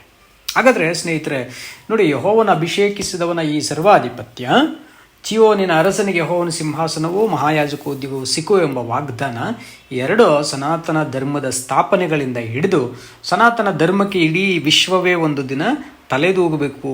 ಅದು ಯಾವುದೋ ಈ ಲೋಕದಲ್ಲಿ ಹೇಳ್ತಿರುವಂಥ ಇತರ ಮತಗಳಿಗೆ ಹೇಳ್ಕೊತಾರೆ ಸನಾತನ ಅಲ್ಲ. ಭಾರತ ದೇಶದ ಉತ್ತರಾಖಂಡ ಎಂಬಂಥ ರಾಜ್ಯದಲ್ಲಿ ಒಂದಾನೊಂದು ಕಾಲದಲ್ಲಿ ಆರ್ಯಾವರ್ತದಲ್ಲಿ ಸ್ಥಾಪಿಸಿಕೊಂಡಂತಹ ಬ್ರಾಹ್ಮಣ ಕಪಟ ಧರ್ಮ ಅಲ್ಲ. ಯಾಕಂದರೆ ಅದರಲ್ಲಿ ನಿಮಗೆ ಕಳೆದ ವಿಡಿಯೋನಲ್ಲೇ ತೋರಿಸಿದ್ದೀನಿ. ಆ ಒಂದು ಆರ್ಯಾವರ್ತದಲ್ಲಾದಂಥದ್ದರಲ್ಲಿ ಎಷ್ಟೊಂದು ನೀಚವಾದ ಜಾತಿ ವ್ಯವಸ್ಥೆ ಪದ್ಧತಿ ಇದೆ, ಎಷ್ಟೊಂದು ನೀಚವಾದಂತಹ ಸ್ತ್ರೀ ಪುರುಷ ಭೇದಗಳಿದ್ದಾವೆ, ಇಷ್ಟೊಂದು ಅನ್ಯಾಯವಾದಂತಹ ಭೌಗೋಳಿಕ ಪ್ರದೇಶಗಳ ಒಂದು ತಾರತಮ್ಯಗಳಿದ್ದಾವೆ. ದ್ರಾವಿಡರನ್ನು, ಮಾಧ್ವರನ್ನು ಮತ್ತು ಆಂಧ್ರರುಗಳನ್ನು ಇವರುಗಳನ್ನು ನೀಚವಾಗಿ ಕಾಣಬೇಕು. ಅವರ ದೇಶದಲ್ಲಿ ಕಾಲೇ ಇಡಬಾರದು ಬ್ರಾಹ್ಮಣನು. ಆ ದ್ರಾವಿಡ ರಾಜ್ಯಗಳಲ್ಲಿ ಕಾಲಿಟ್ಟರೆ ಅವನ ಬ್ರಾಹ್ಮಣತ್ವನೇ ಹೋಗ್ಬಿಡ್ತದೆ ಅನ್ನೋ ರೀತಿಯಲ್ಲಿ ಆಜ್ಞೆ ಮಾಡಿದರು. ಅದಕ್ಕಿಂತ ನೀಚವಾದಂತಹ ಡಿಸ್ಕ್ರಿಮಿನೇಷನ್, ತಾರತಮ್ಯ ಅಥವಾ ಶೋಷಣೆ ಇನ್ನೊಂದಿರಲ್ಲ. ಆ ಒಂದು ಸನಾತನದ ಬಗ್ಗೆ ಅಲ್ಲ ಇಲ್ಲಿ ಮಾತಾಡ್ತಾ ಇರೋಂಥದ್ದು. ಇಲ್ಲಿ ಮಾತಾಡ್ತಾ ಇರೋಂತಹ ಸತ್ಯವೇದದ ಸನಾತನ ಇದು ಬೇರೆ. ಹಾಗಾದರೆ ಈ 2ರದ್ದು ನಮಗೇನಾಗಬೇಕ್ರಿ, ಒಂದು ಸ್ಪಷ್ಟವಾದ ಭೇದ ನಮಗೆ ಗೊತ್ತಾಗಬೇಕು. ಭೇದ ಗೊತ್ತಾಗಬೇಕು ಅಂದರೆ 2ನ್ನು ತಕ್ಕಡಿಯಲ್ಲಿಟ್ಟರೆ ತಾನೇ ಗೊತ್ತಾಗ್ತದೆ. ಅದು 2 ಇಲ್ಲ ಅಂದರೆ ನಿಮಗೇನು ಕಣ್ಣಲ್ಲಿ ಹಂಗೆ ಕಾಣಿಸ್ಬಿಡುತ್ತಾ? ನಿಮಗೆ ಯೇಸು ಕ್ರಿಸ್ತರಿಗೋ ತಂದೆಯಾದ ದೇವರಿಗೋ ಕಾಣಿಸ್ಬಿಡುತ್ತಾ? ನಿಮಗೆ ಸಾಧ್ಯನೇ ಇಲ್ಲ. ಹಂಗೆ ಇದ್ದರೆ ಯಾಕೆ ನೀವು ಇಷ್ಟು ಕಾಲವು ಈ ಒಂದು ಧಾರ್ಮಿಕ ಮತ್ತು ಧರ್ಮಗಳ ಮಧ್ಯದಲ್ಲಿರುವಂತಹ ವಿವಿಧ ಪಂಗಡಗಳಿಗೆ ಗುಲಾಮರಾಗಿ ದಾಸರುಗಳಾಗಿ ನಾವು ಇರಬೇಕಾಗಿತ್ತು? ಹಂಗೆ ಇರ್ಲಿಕ್ಕೆ ಸಾಧ್ಯವೇ ಇರಲಿಲ್ಲ. ಸೊ ಇದು 2 ನಮ್ಗೆ ಗೊತ್ತಾಗಬೇಕು ಅಂತಂದರೆ ದಯವಿಟ್ಟು ನೀವು ಈ 2 ಅಧ್ಯಾಯಗಳನ್ನ ಓದ್ಕೊಳ್ಳಿ. ಕೀರ್ತನೆಗಳು 2ನೇ ಅಧ್ಯಾಯ, ಕೀರ್ತನೆಗಳು 110ನೇ ಅಧ್ಯಾಯ. 2ರಲ್ಲೂ ಯೆಹೋವನ ಅಭಿಷೇಕಿಸಿದ ಮಹಾರಾಜನಾದ ಯೇಸು ಕ್ರಿಸ್ತನ ಸರ್ವಾಧಿಪತ್ಯ ಹೇಗಿರುತ್ತೆ, ಒಂದು ದಿನ ಎಲ್ಲರೂ ಆತನ ಪಾದಕ್ಕೆ ಹೇಗೆ ಅಡ್ಡ ಬೀಳ್ತಾರೆ ಅನ್ನೋಂಥದ್ದು ಇರುತ್ತೆ, ಮತ್ತು ಆತನ ಆಡಳಿತ ಎಲ್ಲಿಂದ ಎಲ್ಲಿವರೆಗೂ ಇರುತ್ತೆ ಭೌಗೋಳಿಕವಾಗಿ ಅಂತ ಕೀರ್ತನೆ 110ರಲ್ಲಿ ನಿಮಗೆ ಇರುತ್ತೆ ಪ್ರಿಯ ಸ್ನೇಹಿತರೆ. ಹಾಗಾದರೆ ಯೇಸು ಕ್ರಿಸ್ತರು ಬಂದು ಪ್ರಾಣ ಕೊಟ್ಟದ್ದು ಸನಾತನ ಧರ್ಮವನ್ನು ಸ್ಥಾಪಿಸಲಿಕ್ಕೆ ಅಂತ ಗೊತ್ತಾಗುತ್ತೆ. ಸನಾತನ ದೇವರ ಬಳಿಗೆ ಸಕಲರೂ ನಡೆಯಬೇಕಾದಂತಹ ಸನಾತನ ಮಾರ್ಗ ತೆರೆಯಲಿಕ್ಕೆ ಬಂದರು ಅನ್ನುವಂಥದ್ದು ಈ ಇಷ್ಟು ಶಾಸ್ತ್ರಾಧಾರಗಳ ಆಧಾರದ ಮೇಲೆ ನಿಮಗೆ ನಿರೂಪಿಸಲ್ಪಡ್ತಾ ಇದೆ. ನೋಡಿ, ಇದು ಯಾವುದು ಶಾಸ್ತ್ರ ಇಲ್ಲದೆ ಮಾತಾಡಲಿಲ್ಲ. ನಿಮಗೆ ಗೊತ್ತಿದೆ, ನಿಮಗೆ ಎಲ್ಲವೂ ನಿಮ್ಮ ಕಣ್ಮುಂದೆ ಡಿಸ್ಪ್ಲೇ ಮಾಡ್ತಾ ಇದ್ದೀನಿ. ಹಾಗಾದರೆ ಇಷ್ಟಕ್ಕೂ ಈ ಸನಾತನಕ್ಕೂ ಅಂದರೆ ಲೋಕದಲ್ಲಿ ಉತ್ತರಾಖಂಡ ರಾಜ್ಯದಲ್ಲಾದಂತಹ ಸನಾತನ ಒಂದು ಸಣ್ಣ ಭೌಗೋಳಿಕ ಪ್ರದೇಶದಲ್ಲಿ ಇದಾಗಿದ್ದು. ಮಾನ ಎಂಬಂಥ ಒಂದು ಸಣ್ಣ ಹಳ್ಳಿ ಇರುತ್ತೆ, ಮುಂದಕ್ಕೆ ನಿಮಗೆ ಅದನ್ನು ವಿಡಿಯೋ ಹಾಕ್ತೀನಿ ನಾನು. ಆ ಮಾನ ಎಂಬಂಥ ಹಳ್ಳಿಯಲ್ಲಿ ಒಬ್ಬ ಮನು ಎಂಬಂಥ ಋಷಿ ಇದ್ದರು. ಅವರು ಬರೆದಂತಹ ಒಂದು ಕವಿಯ ವಿವರಣೆ ಆ ಕಾಲದ ಸಮಾಜದ ಬಗ್ಗೆ, ಸುಮಾರು ಸಾವಿರಾರು ವರ್ಷಗಳ ಹಿಂದೆ ಇದ್ದಂತಹ ಅಂದಿನ ಸಮಾಜದಲ್ಲಿದ್ದಂತಹ ಶೋಷಿತ ವರ್ಗವನ್ನು ಇನ್ನೂ ಎಷ್ಟು ಶೋಷಣೆ ಮಾಡಬಹುದು, ಇನ್ನೂ ಎಷ್ಟು ಅನ್ಯಾಯವಾಗಿ ಅವರನ್ನ ಅಧಪತನವನ್ನು ನಾವು ಮಾಡಬಹುದು, ಮತ್ತು ಮಿಕ್ಕಾದಂತಹ ದೇಶಗಳನ್ನೆಲ್ಲ ನಾವು ನೀಚರಂತ ನಾವು ಹೇಗೆ ಬಿಂಬಿಸುವುದು ಎಂಬಂಥ ಒಂದು ಅವ್ಯವಸ್ಥೆಯನ್ನು ಅಲ್ಲಿ ನಿರ್ಮಾಣ ಮಾಡಿಕೊಂಡಿದ್ರು.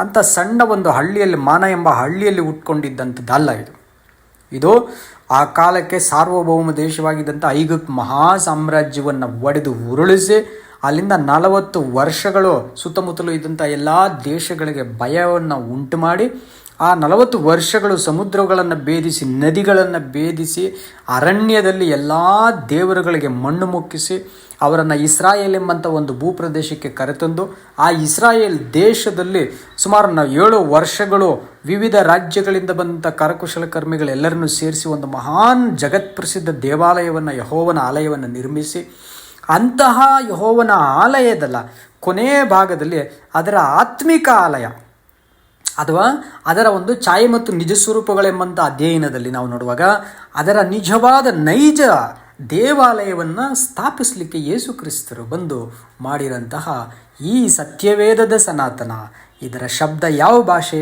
ಇದರ ಮೂಲ ಏನು, ಅದರ ಅರ್ಥ ಏನು ಅಂತೇಳಿ ನಾವು ನೋಡೋಣ. ಅದನ್ನು ನೋಡದೇ ಇದ್ದರೆ ನಾವು ಭಾಳ ದೊಡ್ಡ ತಪ್ಪು ಮಾಡ್ತೀವಿ ಕ್ರೈಸ್ತರಾಗಿ. As a Christian it will be a very great and grave mistake ಆಗುತ್ತೆ ನಮಗೆ. ಸೊ 1 ಕೊರಿಂಥ 14ನೇ ಅಧ್ಯಾಯದಲ್ಲಿ ನಮ್ಮ ಅಪೊಸ್ತಲ ಪೌಲರು 10ನೇ ವಚನದಲ್ಲಿ ಬರೆಯುವಾಗ ಈ ರೀತಿ ಹೇಳ್ತಾರೆ, ಲೋಕದಲ್ಲಿ ಎಷ್ಟು ವಿಧವಾದ ಭಾಷೆಗಳಿದ್ದರೂ ಅವುಗಳಲ್ಲಿ ಒಂದಾದರೂ ಅರ್ಥವಿಲ್ಲದ್ದಾಗಿರುವುದಿಲ್ಲ ಅಂತಂತಾರೆ. ನೋಡಿ, ಎಲ್ಲ ಭಾಷೆಗಳು ಕೂಡ ಒಂದು ಅರ್ಥ ಇರುತ್ತೆ. ಇವತ್ತಿನ ನಮ್ಮ ಕೆಲವು ಪೆಂಟಕಾಸ್ಟ್ ಅಂತ ಹೇಳ್ಕೊಳ್ಳೋಂಥವ್ರು ಏನು ಮಾಡ್ತಾರೆ ಅಂದರೆ, ಅರ್ಥನೇ ಇಲ್ದಿರೋದ ಶತಬಬ ದರಬಬ ಅಂತ ಏನೇನೋ ಮಾತಾಡ್ತಾ ಇರ್ತಾರೆ. ಅದೊಂದು ಲ್ಯಾಂಗ್ವೇಜ್ ಅಂತ ಅವರು ನಂಬಿಸೋ ರೀತಿಯಲ್ಲಿ ಅವರನ್ನು ಹಿಪ್ನಾಟೈಸ್ ಮಾಡಲಾಗಿದೆ ಅದು. ಸೊ ಅದು ಲ್ಯಾಂಗ್ವೇಜ್ ಅಲ್ಲ, ಅದೊಂದು ಭಾಷೆ ಅಲ್ಲ, ಅಲ್ಲಿ ಶಬ್ದಗಳಿಲ್ಲ. ಯಾವ ಶಬ್ದ ಏನು ಅಂಶವನ್ನು ಕನ್ವೆ ಮಾಡ್ತಾ ಇದೆ, ಒಂದು ಶಬ್ದ ಇದೆ ಅಂತಂದರೆ ಅದರಿಂದ ಒಂದು ಭಾವವನ್ನು ಅದು ಕನ್ವೆ ಮಾಡಬೇಕು. ಏನು ಭಾವನೆಯನ್ನು ಕನ್ವೆ ಮಾಡ್ತಾಯಿದೆ ಅಂದರೆ ಗೊತ್ತೇ ಇಲ್ಲ. ಆಡೋವನಿಗೂ ಗೊತ್ತಿಲ್ಲ, ಕೇಳಿಸ್ಕೊಳ್ಳೋ ಪಕ್ಕದಲ್ಲಿ ಇರೋನಿಗೂ ಗೊತ್ತಿಲ್ಲ. ಅಥವಾ ನಾನು ಪರ್ಸ್ನಲಾಗಿ ದೇವ್ರ ಹತ್ರ ಮಾತಾಡ್ತೇನೆ ಅಂದರೆ ಇವನು ಪರ್ಸ್ನಲಾಗಿ ಮಾಡಲ್ಲ, ಇವನು ಬಂದು ಅಲ್ಲಿ ಇಟ್ಕೊಂಡು ಎಲ್ಲರ ಮಧ್ಯದಲ್ಲಿ ಕಿರ್ಚಾಡ್ತಾ ಇರ್ತಾನೆ. ಒಬ್ಬೊಬ್ಬರು ಒಂದೊಂದು ಪ್ಯಾಟರ್ನಲ್ಲಿ ಈ ಥರ ಕಿರಿಸ್ತಾ ಇರುವಾಗ ಅಪೊಸ್ತಲ ಪೌಲರು ಹೇಳ್ತಾರೆ, ನಿಮ್ಮನ್ನು ಹುಚ್ಚ ಅಂತ ಕರೆಯಲ್ವೇನೆ ಯಾರನ್ನ ಮಧ್ಯದಲ್ಲಿ ಬಂದರೆ, ನೀವು ಅವನ ಕಣ್ಣಿಗೆ ಹುಚ್ಚರ ಥರ ಕಾಣಿಸ್ತೀರಾ ಅಂತ ಹೇಳ್ತಾರೆ. ಹಾಗಾದರೆ ನಾವು ಬಳಸುವ, ನಾವು ಒಬ್ಬರು ಮತ್ತೊಬ್ಬರ ಜೊತೆಯಲ್ಲಿ ನಾವು ಮಾತನಾಡುವಾಗ, ಸಂಪರ್ಕದಲ್ಲಿರುವಾಗ ನಾವು ಸಾಧನವಾಗಿ ಮಾಧ್ಯಮವಾಗಿ ಬಳಸುವ ಭಾಷೆಯ ಶಬ್ದಗಳು ನಮಗೆ ಗೊತ್ತಿರಬೇಕು. ಈಗ ಸನಾತನ ಅಂತ ನಾವೇನು ಓದಿದ್ವಿ, ಇದು ಸತ್ಯವೇದದಲ್ಲಿ ನಮಗೆ ಭಾಷಾಂತರಕಾರರು ಭಾಷಾಂತರ ಮಾಡಿದಾಗ ಯಾಕೆ ಇದನ್ನು ಹಾಕಿದ್ರು, ಹಾಗಾದರೆ ಅವರಿಗೆ ಇದು ಏನು ಅರ್ಥ ಆಗಿತ್ತು ಎಂಬಂಥ ವಿಷಯಗಳನ್ನು ನಿಮ್ಮ ಮುಂದೆ ಇಡ್ತೀನಿ. ನೋಡಿ, ಅವರಿಗೆ ಈ ಶಬ್ದ ಎಲ್ಲಿಂದ ಸಿಕ್ಕತ್ತೆ ಅಂತ ಅಂದ್ಬಿಟ್ರೆ, ಕಳೆದ ವಿಡಿಯೋದಲ್ಲಿ ನಾನು ಹಾಕಿದ್ದೆ, ಭಗವದ್ಗೀತೆಯಲ್ಲಿ ಇದು 7 ಸಾರಿ ಬಳಸಿದ್ರು. ಏನಕ್ಕೆ ಅಂತಂದರೆ ಶಾಶ್ವತ ಅಂತ ಹೇಳೋಕ್ಕೆ. ಸನಾತನ ಅಂತಂದರೆ ಶಾಶ್ವತ ಅಂತ. ಅದು ಡೆಫಿನೇಷನ್ ಮಾತ್ರ. ನೋಡಿ, ಡೆಫಿನೇಷನ್ ಅಂತಂದರೆ ಅದರ ಅರ್ಥ, ಅದರ ವಿಶ್ಲೇಷಣೆ ಅಲ್ಲ, ಸಂಪೂರ್ಣ ವಿಶ್ಲೇಷಣೆ ಅಲ್ಲ. ಆ ಸಂಪೂರ್ಣ ವಿಶ್ಲೇಷಣೆ ಇಲ್ಲಿ ನಿಮಗೆ ತೋರಿಸಿದ್ದೀನಿ, ಆ ವಿಡಿಯೋದಲ್ಲೂ ಹಾಕಿದ್ದೆ ನಾನು. ಈ ವಿಡಿಯೋದಲ್ಲಿ ಪುನಃ ಜಸ್ಟ್ ಒಂದೇ ಒಂದು ಲೈನ್ ನೆನಪಿಸ್ತೀನಿ ನಿಮಗೆ. ಏನಂದರೆ, ಪ್ರಿಯವಾದ ಸತ್ಯವನ್ನು ಹೇಳಬೇಕೆ ಹೊರತು ಅಪ್ರಿಯವಾದ ಸತ್ಯವನ್ನು ಹೇಳಬಾರದು, ಮೊದಲನೇದಾಗಿ. ಎರಡನೇದಾಗಿ, ಪ್ರಿಯವಾಗಿದೆ ಎಂದು ಸುಳ್ಳನ್ನು ಹೇಳಬಾರದು. ಇದೇ ಸನಾತನ ಧರ್ಮ ಅಂತ. ನೋಡಿ, ಈ ಡಿಸ್ಕ್ರಿಪ್ಷನ್ ಆ್ಯಂಡ್ ಡೆಫಿನೇಷನ್ ನಿಮಗೆ ಭಗವದ್ಗೀತದಲ್ಲಿ 7 ಸಾರಿ ಸನಾತನ ಬಳಸಿದರೆ ದ್ಯಾಟ್ ಈಸ್ ಅ ಡೆಫಿನೇಷನ್, ಶಾಶ್ವತ ಅಂತ. ಡಿಸ್ಕ್ರಿಪ್ಷನ್, ವಿಶ್ಲೇಷಣೆ ಇಲ್ಲಿದೆ ನಿಮಗೆ.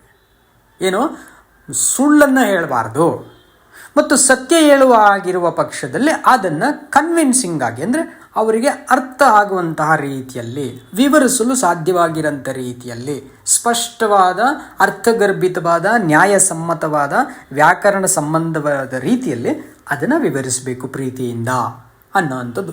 ಇದೇ ಸನಾತನ. ಈ ಮೆಥಡಾಲಜಿ ಏನಿದೆ ನೋಡಿ, ಆ methodology and the state of telling only the truth, ಒಂದು ಸತ್ಯವನ್ನು ಮಾತ್ರ ಹೇಳುವಂಥ ಸ್ವಭಾವ ಏನಿದೆ, ನಿಯಮ ಏನಿದೆ, ನೀತಿ ಏನಿದೆ, ಅದು ಸನಾತನ. ಹಾಗಾದರೆ ಸತ್ಯವೇದ ಮಾತ್ರ ಇದನ್ನು ಹೇಳೋಕ್ಕೆ ಸಾಧ್ಯನೇ ಬಿಟ್ಟರೆ ಬೇರೆ ಯಾರು ಹೇಳೋಕ್ಕಾಗ್ತದೆ? ಪ್ರಪಂಚದಲ್ಲಿರುವಂತಹ 13 ಮಹಾನ್ ಧರ್ಮಗಳಲ್ಲಿ ಸತ್ಯವೇದದ ಧರ್ಮ ಒಂದಿದೆ. ಸತ್ಯವೇದ ಅನ್ನೋಂಥದ್ದು ಕ್ರೈಸ್ತ ಧರ್ಮ ಅಲ್ಲ, ತಪ್ಪು ತಿಳ್ಕೊಂಡಿದ್ದೀರಾ ನೀವು. ಸತ್ಯವೇದ ಅನ್ನುವಂಥದ್ದು ಇಸ್ರಾಯೇಲಿಯರ ಧರ್ಮ, ಅದು ಅವರ ಧರ್ಮಗ್ರಂಥ. ಅದು ಇಸ್ರಾಯೇಲಿಯರು ನಮಗೆ ಯಾಕೋಬನಿಂದ ಉತ್ಪತ್ತಿಯಾದ 12 ಕುಲಗಳು. ಆ ಯಾಕೋಬನು ಇಸಾಕನ ಮಗ, ಇಸಾಕನು ನಮಗೆ ಅಬ್ರಹಾಮನ ಮಗ. ಅಬ್ರಹಾಮ್ ಎಂಬಂಥವನು ದೇವರಿಂದ ನೇರವಾಗಿ ವಾಗ್ದಾನಗಳನ್ನು ಪಡ್ಕೊಂಡಾತನು, ನೇರವಾಗಿ ದೇವರಿಂದ ಒಡಂಬಡಿಕೆಗಳನ್ನು ಪಡ್ಕೊಂಡಾತನು. ಇಡೀ ಭೂಲೋಕದ ಸಕಲ ಜನಾಂಗದವರನ್ನು ಆಶೀರ್ವದಿಸಲಿಕ್ಕಾಗಿ ಆಶೀರ್ವಚನಗಳನ್ನು, ವೇದೋಕ್ತಿಗಳನ್ನು ಪಡ್ಕೊಂಡಾತನು. ಆತನು ಹೇಳುವಂತಹ ಸತ್ಯವೇದ ಗ್ರಂಥ ಒಂದೇ ಸತ್ಯವಾಗಿರಲಿಕ್ಕೆ ಸಾಧ್ಯ ಅನ್ನೋವಂಥದ್ದನ್ನು ನಿರೂಪಿಸಲಿಕ್ಕೆ ನನ್ನನ್ನು ಎಲ್ಲಿಗೆ ಬೇಕಾದರೂ ಯಾರಾದರೂ ಕೇಳ್ತಾ ಇರೋಂಥ ವೀಕ್ಷಕರಿರ್ಬೋದು, ಕರೆದ್ರೆ ನಿಮ್ಮ ಜೊತೆ ಡಿಬೇಟಲ್ಲಿ ನಾನು ಪಾಲ್ಗೊಳ್ಳೋಕ್ಕೆ ಸರಿ. ಆದರೆ ನಿಮಗೆ ತರ್ಕಶಾಸ್ತ್ರದ ನಿಯಮಾವಳಿಗಳು ಗೊತ್ತಿದ್ದರೆ ಮಾತ್ರ ನನ್ನನ್ನು ಕರೆಯಲಿಕ್ಕೆ ನಿಮಗೆ ಅರ್ಹತೆ ಇರುತ್ತೆ. ತರ್ಕಶಾಸ್ತ್ರದ ನಿಯಮಗಳು ಗೊತ್ತಿಲ್ಲದೇ ಇದ್ದರೆ ದಯವಿಟ್ಟು ಕಲ್ತ್ಕೊಳ್ಳಿ, ಮುಂದಿನ ವಿಡಿಯೋಗಳಲ್ಲಿ ನಾನು ಹಾಕ್ತೀನಿ ಅದನ್ನು. So the art of debate ಅಂತ ಹೇಳ್ತೀವಿ, ಅಥವಾ ದ ಸೈನ್ಸ್ ಆಫ್ ಡಿಬೇಟ್ ಅಂತ ಹೇಳ್ತೀವಿ. ತರ್ಕಶಾಸ್ತ್ರದ ನಿಯಮಾವಳಿಗಳು ಅದು ಗೊತ್ತಿರೋರು ಮಾತ್ರ ಇದರಲ್ಲಿ ಪಾಲ್ಗೊಳ್ಬಹುದು. ಹಾಗಾದರೆ ಇಲ್ಲಿ ಸನಾತನ ಡಿಸ್ಕ್ರಿಪ್ಷನ್ ನಮಗೆ ಸತ್ಯವೇದಕ್ಕೆ ಮಾತ್ರ ಫಿಟ್ ಆಗ್ತದೆ ಬಿಟ್ಟರೆ, ಅದರ ಮೂಲತಃ ಬಳಸಿರುವಂತಹ ಒಂದು ಮನುಸ್ಮೃತಿಯ 4ನೇ ಅಧ್ಯಾಯದ 138ನೇ ಶ್ಲೋಕದಲ್ಲಿ ಇದನ್ನು ಧರ್ಮ ಸನಾತನಃ ಅಂತೇಳಿರ್ತಾರೆ. ಯಾವುದೋ ನಿಮಗೆ 2 ಭಾಗದಲ್ಲಿ ಪ್ರಿಯವಾದ ಸತ್ಯವನ್ನು ಹೇಳಬೇಕು ಹೊರತು ಅಪ್ರಿಯವಾದದನ್ನು ಹೇಳಬಾರ್ದು, ಪ್ರಿಯವಾಗಿದೆ ಎಂದು ಸುಳ್ಳನ್ನು ಹೇಳಬಾರ್ದು, ಇದೆ ಸನಾತನ ಅಂತೇಳಿಯೋ ಈ ಶ್ಲೋಕ ಮನುಸ್ಮೃತಿಯ 4ನೇ ಅಧ್ಯಾಯದ 138ನೇ ಅಧ್ಯಾಯ ಇತ್ತು. ಆದರೆ ಆ ಒಂದು ಡಿಸ್ಕ್ರಿಪ್ಷನ್ನು, ಡೆಫಿನೇಷನ್ನು ಎರಡಕ್ಕೂ ಕೂಡ ಆ ಉತ್ತರಾಖಂಡದಲ್ಲಿ ಬರೆದಂಥ ಯಾವ ಪುರಾಣಗಳು, ಸ್ಮೃತಿಗಳು ವೇದಗಳು ಯಾವುದು ಮ್ಯಾಚ್ ಆಗಲ್ಲ. ಕಾರಣ ಅವುಗಳಲ್ಲೆಲ್ಲ 1000 ಪಟ್ಟು ಗೊಂದಲದಲ್ಲಿದ್ದಾವೆ. ಒಬ್ಬರು ಒಂದನ್ನು ಹೇಳಿ ಅದನ್ನು ನಿರೂಪಿಸ್ಕೊಳ್ಳಲಿಕ್ಕೆ ಇನ್ನೊಂದು ಪುರಾಣ ಹುಟ್ಟಾಕ್ತಾರೆ, ಅದರಿಂದ ಇನ್ನೊಂದು ಪುರಾಣ, ಅದರಿಂದ ಇನ್ನೊಂದು ಪುರಾಣಗಳಿಗೆ ಅಂತ್ಯವೇ ಇಲ್ಲದೆ. ನಿಮಗೆ ಹಿಂದಿನ ವಿಡಿಯೋದಲ್ಲಿ ಹೇಳಿದ್ದೀನಿ, 6,60,000 ಶ್ಲೋಕಗಳನ್ನು ಬರ್ಕೊಂಡು ಹೋಗಿದ್ದಾರೆ ನೋಡಿ. ಅಷ್ಟು ಬರೆದ್ರು ಇವತ್ತು ಸ್ಪಷ್ಟತೆಗೆ ಸಿಗ್ತಾ ಇಲ್ಲ.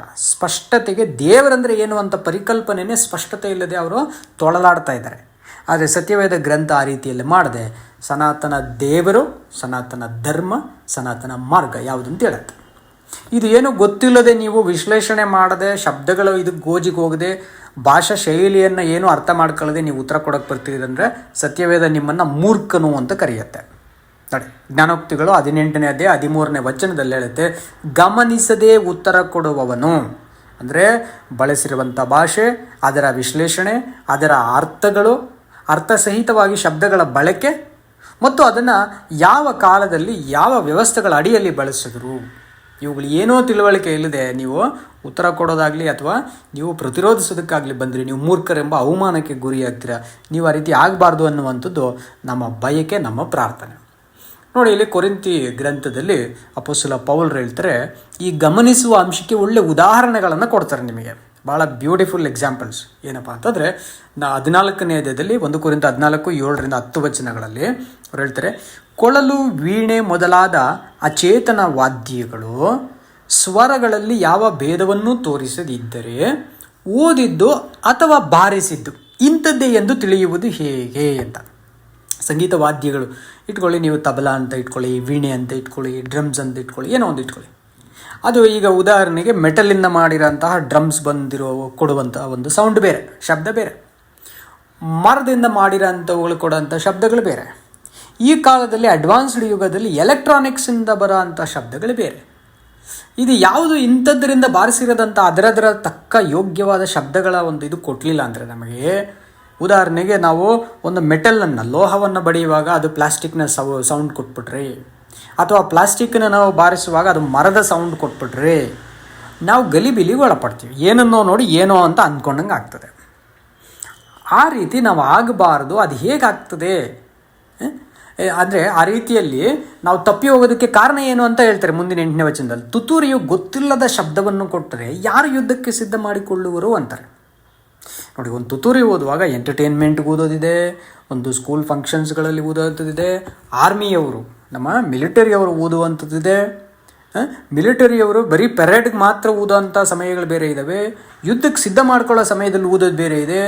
ಯುದ್ಧದಿಂದ ರಾಜಿ ಮಾಡ್ಕೊಳ್ಳೋ ಅಂಥ, ಯುದ್ಧ ವಿರಾಮವನ್ನು ಘೋಷಿಸುವುದಕ್ಕೆ ಬೇರೆ ರೀತಿಯಾದಂಥ ಶಬ್ದಗಳಿದ್ದಾವೆ. ಇದು ಏನೋ ವ್ಯತ್ಯಾಸ ಇಲ್ಲಿ ಸುಮ್ಮನೆ ಕೊಯ್ ಅಂತ ಓದ್ತಾ ಇದ್ದುಬಿಟ್ರೆ ಅವನು ಎಂಟರ್ಟೈನ್ಮೆಂಟ್ಗೆ ಓದುತ್ತಾ ಇದ್ದಾನ, ಯುದ್ಧ ಬನ್ನಿರಿ ಅಂತ ಹೇಳ್ತಾ ಇದ್ದಾನ, ಸ್ಕೂಲಲ್ಲಿ ಮಾರ್ಚ್ ಫಾಸ್ಟ್ ಮಾಡ್ತಾ ಇದ್ದಾನ ಅವನು, ಅಥವಾ ಆರ್ಮಿಯಲ್ಲಿ ಪೆರೇಡಲ್ಲಿ ನಡೆಸ್ತಾ ಇದ್ದಾನ ಅವನು, ವಾರ್ ಡಿಕ್ಲೇರ್ ಮಾಡ್ತಾ ಇದ್ದಾನ, ವಾರ್ ಕಾಂಪ್ರಮೈಸ್ ಆಗ್ತಾ ಇದ್ದಾನೆ, ಯಾವುದಕ್ಕಂತ ಅರ್ಥ ಮಾಡ್ಕೊಳ್ಳೋದು? ಹಾಗಾದರೆ ದಯವಿಟ್ಟು ಶಬ್ದಗಳನ್ನು ಮೊದಲು ಗಮನಿಸುವವರಾಗ್ರಿ. ನೀವು ಶಬ್ದಗಳೇ ಗಮನಿಸೋಕ್ಕಾಗಲಿಲ್ಲ ಅಂತಂದುಬಿಟ್ರೆ ಎಷ್ಟು ಅವಿದ್ಯಾವಂತರಾಗಿರ್ತೀರಾ ಅಂತಂದ್ಬಿಟ್ರೆ ವಿದ್ಯೆಯನ್ನು ದ್ವೇಷಿಸೋರಾಗ್ತೀರಾ. ನೀವು ವಿದ್ಯೆಯನ್ನು ದ್ವೇಷಿಸಿ ಅವಿದ್ಯಾವಂತರಾಗಿ ಇದ್ದುಕೊಂಡು ಕೂಡ ನೀವು ಕ್ರೈಸ್ತತ್ವದಲ್ಲಿರ್ತೀರ ಅಂದರೆ ಚಪಲ ಚಿತ್ತರಾಗಿರ್ತೀರ ನೀವು. ಸೊ ಅವಿದ್ಯಾವಂತರು, ಚಪಲ ಚಿತ್ತರು ದೈವ ವಾಕ್ಯಗಳನ್ನು ಅಪಾರ್ಥ ಮಾಡಿಕೊಂಡು ನಾಶಕ್ಕೆ ಗುರಿಯಾಗ್ತಾರೆ ಅಂತಾರೆ ಪೇತ್ರರು 3ನೇ ಅಧ್ಯಾಯದ 15-16 ವಚನಗಳಲ್ಲಿ. ಹಾಗಾಗಿ ಸ್ನೇಹಿತರೆ, ನೀವು ತಿಳಿಯಬಹುದಾದ ಭಾಷೆಯನ್ನು ಬಾಯಿಂದ ಆಡದೆ ಹೋದರೆ ನಿಮ್ಮ ಮಾತಿನ ಅರ್ಥವನ್ನು ತಿಳಿಯುವುದು ಹೇಗೆ? ನೀವು ಗಾಳಿಯ ಸಂಗಡ ಮಾತಾಡಿದಾಗಿರುವುದಷ್ಟೇ ಅಂತಾರೆ, ಅದನ್ನೇ ಹುಚ್ಚಿರು ಅಂತ ಕರೆಯೋದು. ಹಾಗಾದರೆ ಶಬ್ದಗಳ, ಭಾಷೆಗಳ ಭಾವಾರ್ಥಗಳನ್ನು ನೀವು ಮೊದಲು ಗಮನಿಸೋದನ್ನು ಕಲಿಬೇಕು. ಅದೇನೋ ಗಮನಿಸೋದು ಕಲಿದೆ ಮೂರ್ಖರಾಗಿ ಒಂದು ಉದ್ದಟತನದಿಂದ, ಅಹಂಕಾರದಿಂದ, ಜಡಭಾವದವರಾಗಿ ಇದ್ವಿ ಅಂತಲೇ ನಾವು ಹಂಗಿರಬಾರ್ದಂಥ ಸತ್ಯವೇದ ಪಂಡಿತರು ಅತ್ಯಂತ ಕಷ್ಟವನ್ನು ಪಟ್ಟು 10, 20, 30 ವರ್ಷಗಳು ನಮ್ಮ ಭಾರತ ದೇಶಕ್ಕೆ ಬಂದು ಇಲ್ಲಿ ಅವರ ಜೀವನವನ್ನೇ ಒಂದು ಬಲಿಪೀಠದ ಮೇಲೆ ಯಜ್ಞ ಹೋಮವಾಗಿ ಸಮರ್ಪಣೆ ಮಾಡಿ ನಮಗೆ ನಮ್ಮ ಸ್ಥಳೀಯ ಭಾಷೆಗಳಲ್ಲಿ ಭಾಷಾಂತರವನ್ನು ಮಾಡಿಕೊಟ್ರು. ಅದರಿಂದ ದೇವರ ಒಂದು ಸರ್ವಶಕ್ತನಾದ ದೇವರ ಹಸ್ತ ಇದ್ದಿದ್ದರಿಂದ ಅವರನ್ನು ಈ ರೀತಿಯಲ್ಲಿ ಮಾಡಿಸಿದ್ರು. ಹಾಗಾದರೆ ದೇವರಂಥ ಭಕ್ತರನ್ನು ಬಳಸಿ, ಭಾಷೆಗಳಲ್ಲಿ ಶಬ್ದಗಳನ್ನು ಬಳಸಿ ನಮಗೆ ಆತನ ಸತ್ಯವನ್ನು ತಿಳಿಸ್ತಾ ಇದ್ರೆ ಅದನ್ನು ತಿಳ್ಕೊಳ್ಳೋದು ನಾವು ಬೇಡ ಅಂತ ವಿರೋಧಿಸ್ತಾ ಇದ್ದೀವಿ ಅಂದರೆ ನಾವು ದೇವರ ನೇರ ವಿರೋಧಿಗಳಲ್ವ? ನೇರವಾಗಿ ಕ್ರಿಸ್ತ ವಿರೋಧಿಗಳು ನಾವೇ ಅಲ್ವಾ? ಅದನ್ನು ತಿಳ್ಕೊಳ್ಳೋದು ಬೇಡ ಅಂತ ಅಂದ್ಬಿಟ್ರೆ. ಹಾಗಾಗಿ ಪ್ರೀತಿಯ ಸ್ನೇಹಿತರೆ, ನಾವು ಮೊದಲು ಈ ಶಬ್ದಗಳನ್ನು ನಾವು ಅರ್ಥ ಮಾಡ್ಕೊಳ್ಬೇಕಾಗ್ತದೆ. ಸತ್ಯವೇದದ ಸುವಾರ್ತೆಗಳೆಂದ್ರೇನು, ಪ್ರವಾದನೆಗಳೆಂದ್ರೇನು, ಸನಾತನ ಮಾರ್ಗ ಯಾವುದು, ಸನಾತನ ಧರ್ಮ ಯಾವುದು, ಸನಾತನ ದೇವರ ಉದ್ದೇಶಗಳು ಏನು ಎಂಬಂಥದ್ದನ್ನು ನಾವು ತಿಳ್ಕೊಳ್ಬೇಕಾಗ್ತದೆ. ನೋಡಿ, ನೇರವಾಗಿ ನಿಮಗೆ ಸತ್ಯವೇದದಿಂದಲೇ ಒಂದು ಆ ಸನ್ನಿವೇಶ ಸಂದರ್ಭ ಸಹಿತವಾಗಿ ಅರ್ಥವನ್ನು ಕೊಡುವಂಥ ಒಂದು ವಚನವನ್ನು ತೋರಿಸ್ತೀನಿ. ಸನಾತನ ಎಂಬುದಕ್ಕೆ ಹಬಕ್ಕೂಕ 3ನೇ ಅಧ್ಯಾಯ 6ನೇ ವಚನದಲ್ಲಿ ನೀವು ನೋಡ್ತೀರಾ, ಆತನು ನಿಂತುಕೊಳ್ಳಲು ಭೂಮಿಯು ಕಂಪಿಸುತ್ತದೆ, ದೃಷ್ಟಿಸಲು ಜನಾಂಗಗಳು ಬೆದರುತ್ತವೆ, ಪುರಾತನ ಪರ್ವತಗಳು ಸೀಳಿ ಹೋಗುತ್ತವೆ, ಸನಾತನ ಗಿರಿಗಳು ಕುಸಿದು ಬೀಳುತ್ತವೆ. ನೋಡಿ, ಪುರಾತನಕ್ಕಿಂತಲೂ ಹಳೆಯದು ಅಂತ ಹೇಳೋದಕ್ಕೆ ಸನಾತನ ಅಂತ ಹೇಳೋದು. ಪುರಾತನಕ್ಕಿಂತಲೂ ಹಳೆಯದು ಅಂದರೆ ನಿರಂತರವಾದದ್ದು, ನಿತ್ಯವಾದದ್ದು, ಕೊನೆ ಇಲ್ಲದ್ದು, ಅಂತ್ಯವಿಲ್ಲದ್ದು ಅಂತ ಹೇಳುವಂಥದ್ದನ್ನು ಸನಾತನ ಅಂತ ಹೇಳ್ತಾರೆ. ಸನಾತನ ಗಿರಿಗಳು ಕುಸಿದು ಬೀಳುತ್ತವೆ, ಆತನ ಆಗಮನವು ಅನಾದಿಯಿಂದ ಹೀಗೇ ಇರುವುದು. ನೋಡಿ, ಆದಿ ಕೂಡ ಅಲ್ರಿ, ಅನಾದಿ ಅಂದರೆ ಗೊತ್ತೇ ಇಲ್ಲ ಯಾವಾಗಿಂದು.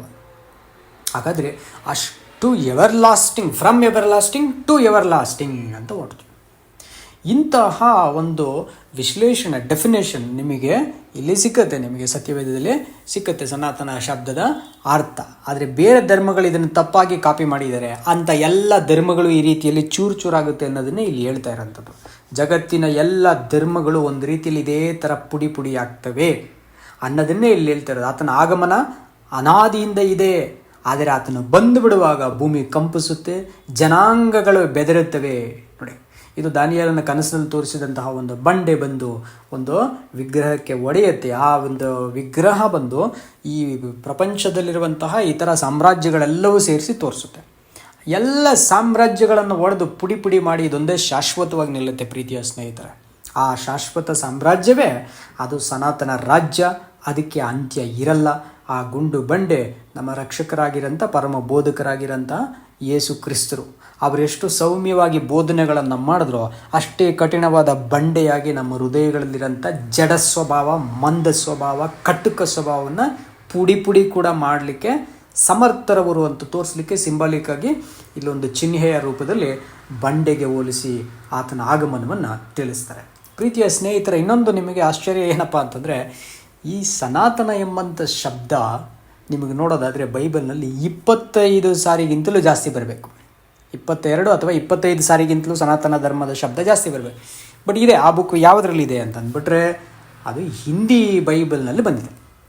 25 ಸಾರಿ ಸನಾತನವೆಂಬ ಶಬ್ದ ಇದೆ. ನಿಮಗೆ ಇಲ್ಲಿ ನಾನು ಹಾಕಿರ್ತೀನಿ. ಆದಿಕಾಂಡದಿಂದ ಧರ್ಮೋಪದೇಶ ಕಾಂಡ, ಕೀರ್ತನೆಗಳು, ಯೆಶಯ, ಹಬಕ್ಕೂಕ, ರೋಮ, ಕೊರಿಂಥ, ಎಫೆಸಿ, ತಿಮೋತಿ, ತೀತ, ಇಬ್ರಿಯ, ಯೂದ, ಪ್ರಕಟಣೆ, ಇಷ್ಟು ಕಡೆಗಳಲ್ಲಿ ಬಂದಿರುತ್ತೆ ನಿಮಗೆ ಸನಾತನ ಎಂಬ ಶಬ್ದ.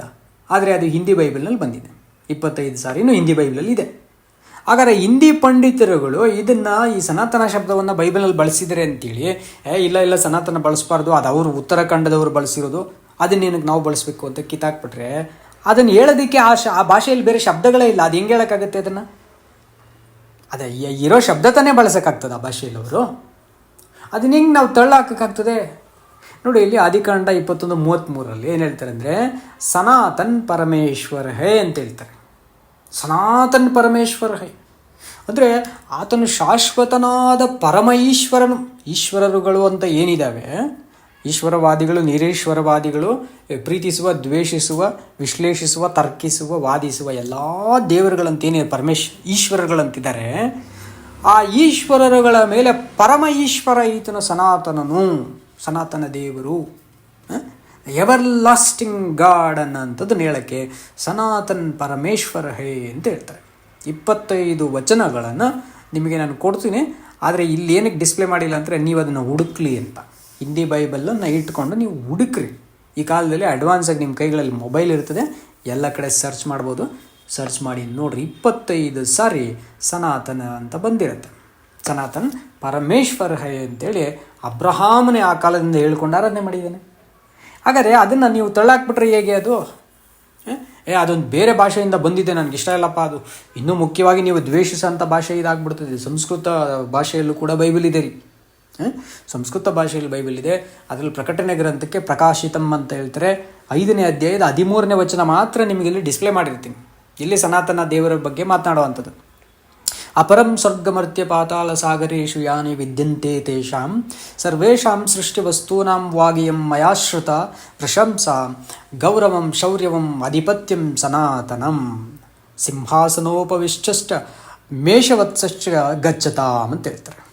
ಅಂದರೆ ಏನಪ್ಪ ಹೇಳ್ತಾ ಇದ್ದಾರೆ ಅಂತಂದರೆ, ಕನ್ನಡಕ್ಕೆ ಅನುವಾದ ಮಾಡುವಾಗ ಆಕಾಶದಲ್ಲಿಯೋ ಭೂಮಿಯ ಮೇಲೆಯೋ ಭೂಮಿಯ ಕೆಳಗೆಯೂ ಸಮುದ್ರದ ಮೇಲೆಯೂ ಇರುವ ಎಲ್ಲ ಸೃಷ್ಟಿಗಳಂದರೆ ಭೂಮಿ ಆಕಾಶ ಸಮುದ್ರಗಳಿಗಿರುವುದು ಎಲ್ಲವೂ ಸಿಂಹಾಸನ ಸೀನನಿಗೂ ಯಜ್ಞದ ಕುರಿಯಾದಾತನಿಗೂ ಸ್ತೋತ್ರ ಮಾನ ಪ್ರಭಾವ ಅಧಿಪತ್ಯಗಳು ಯುಗ ಯುಗಾಂತರಗಳಲ್ಲಿಯೂ ಇರಲಿ ಅಂತ.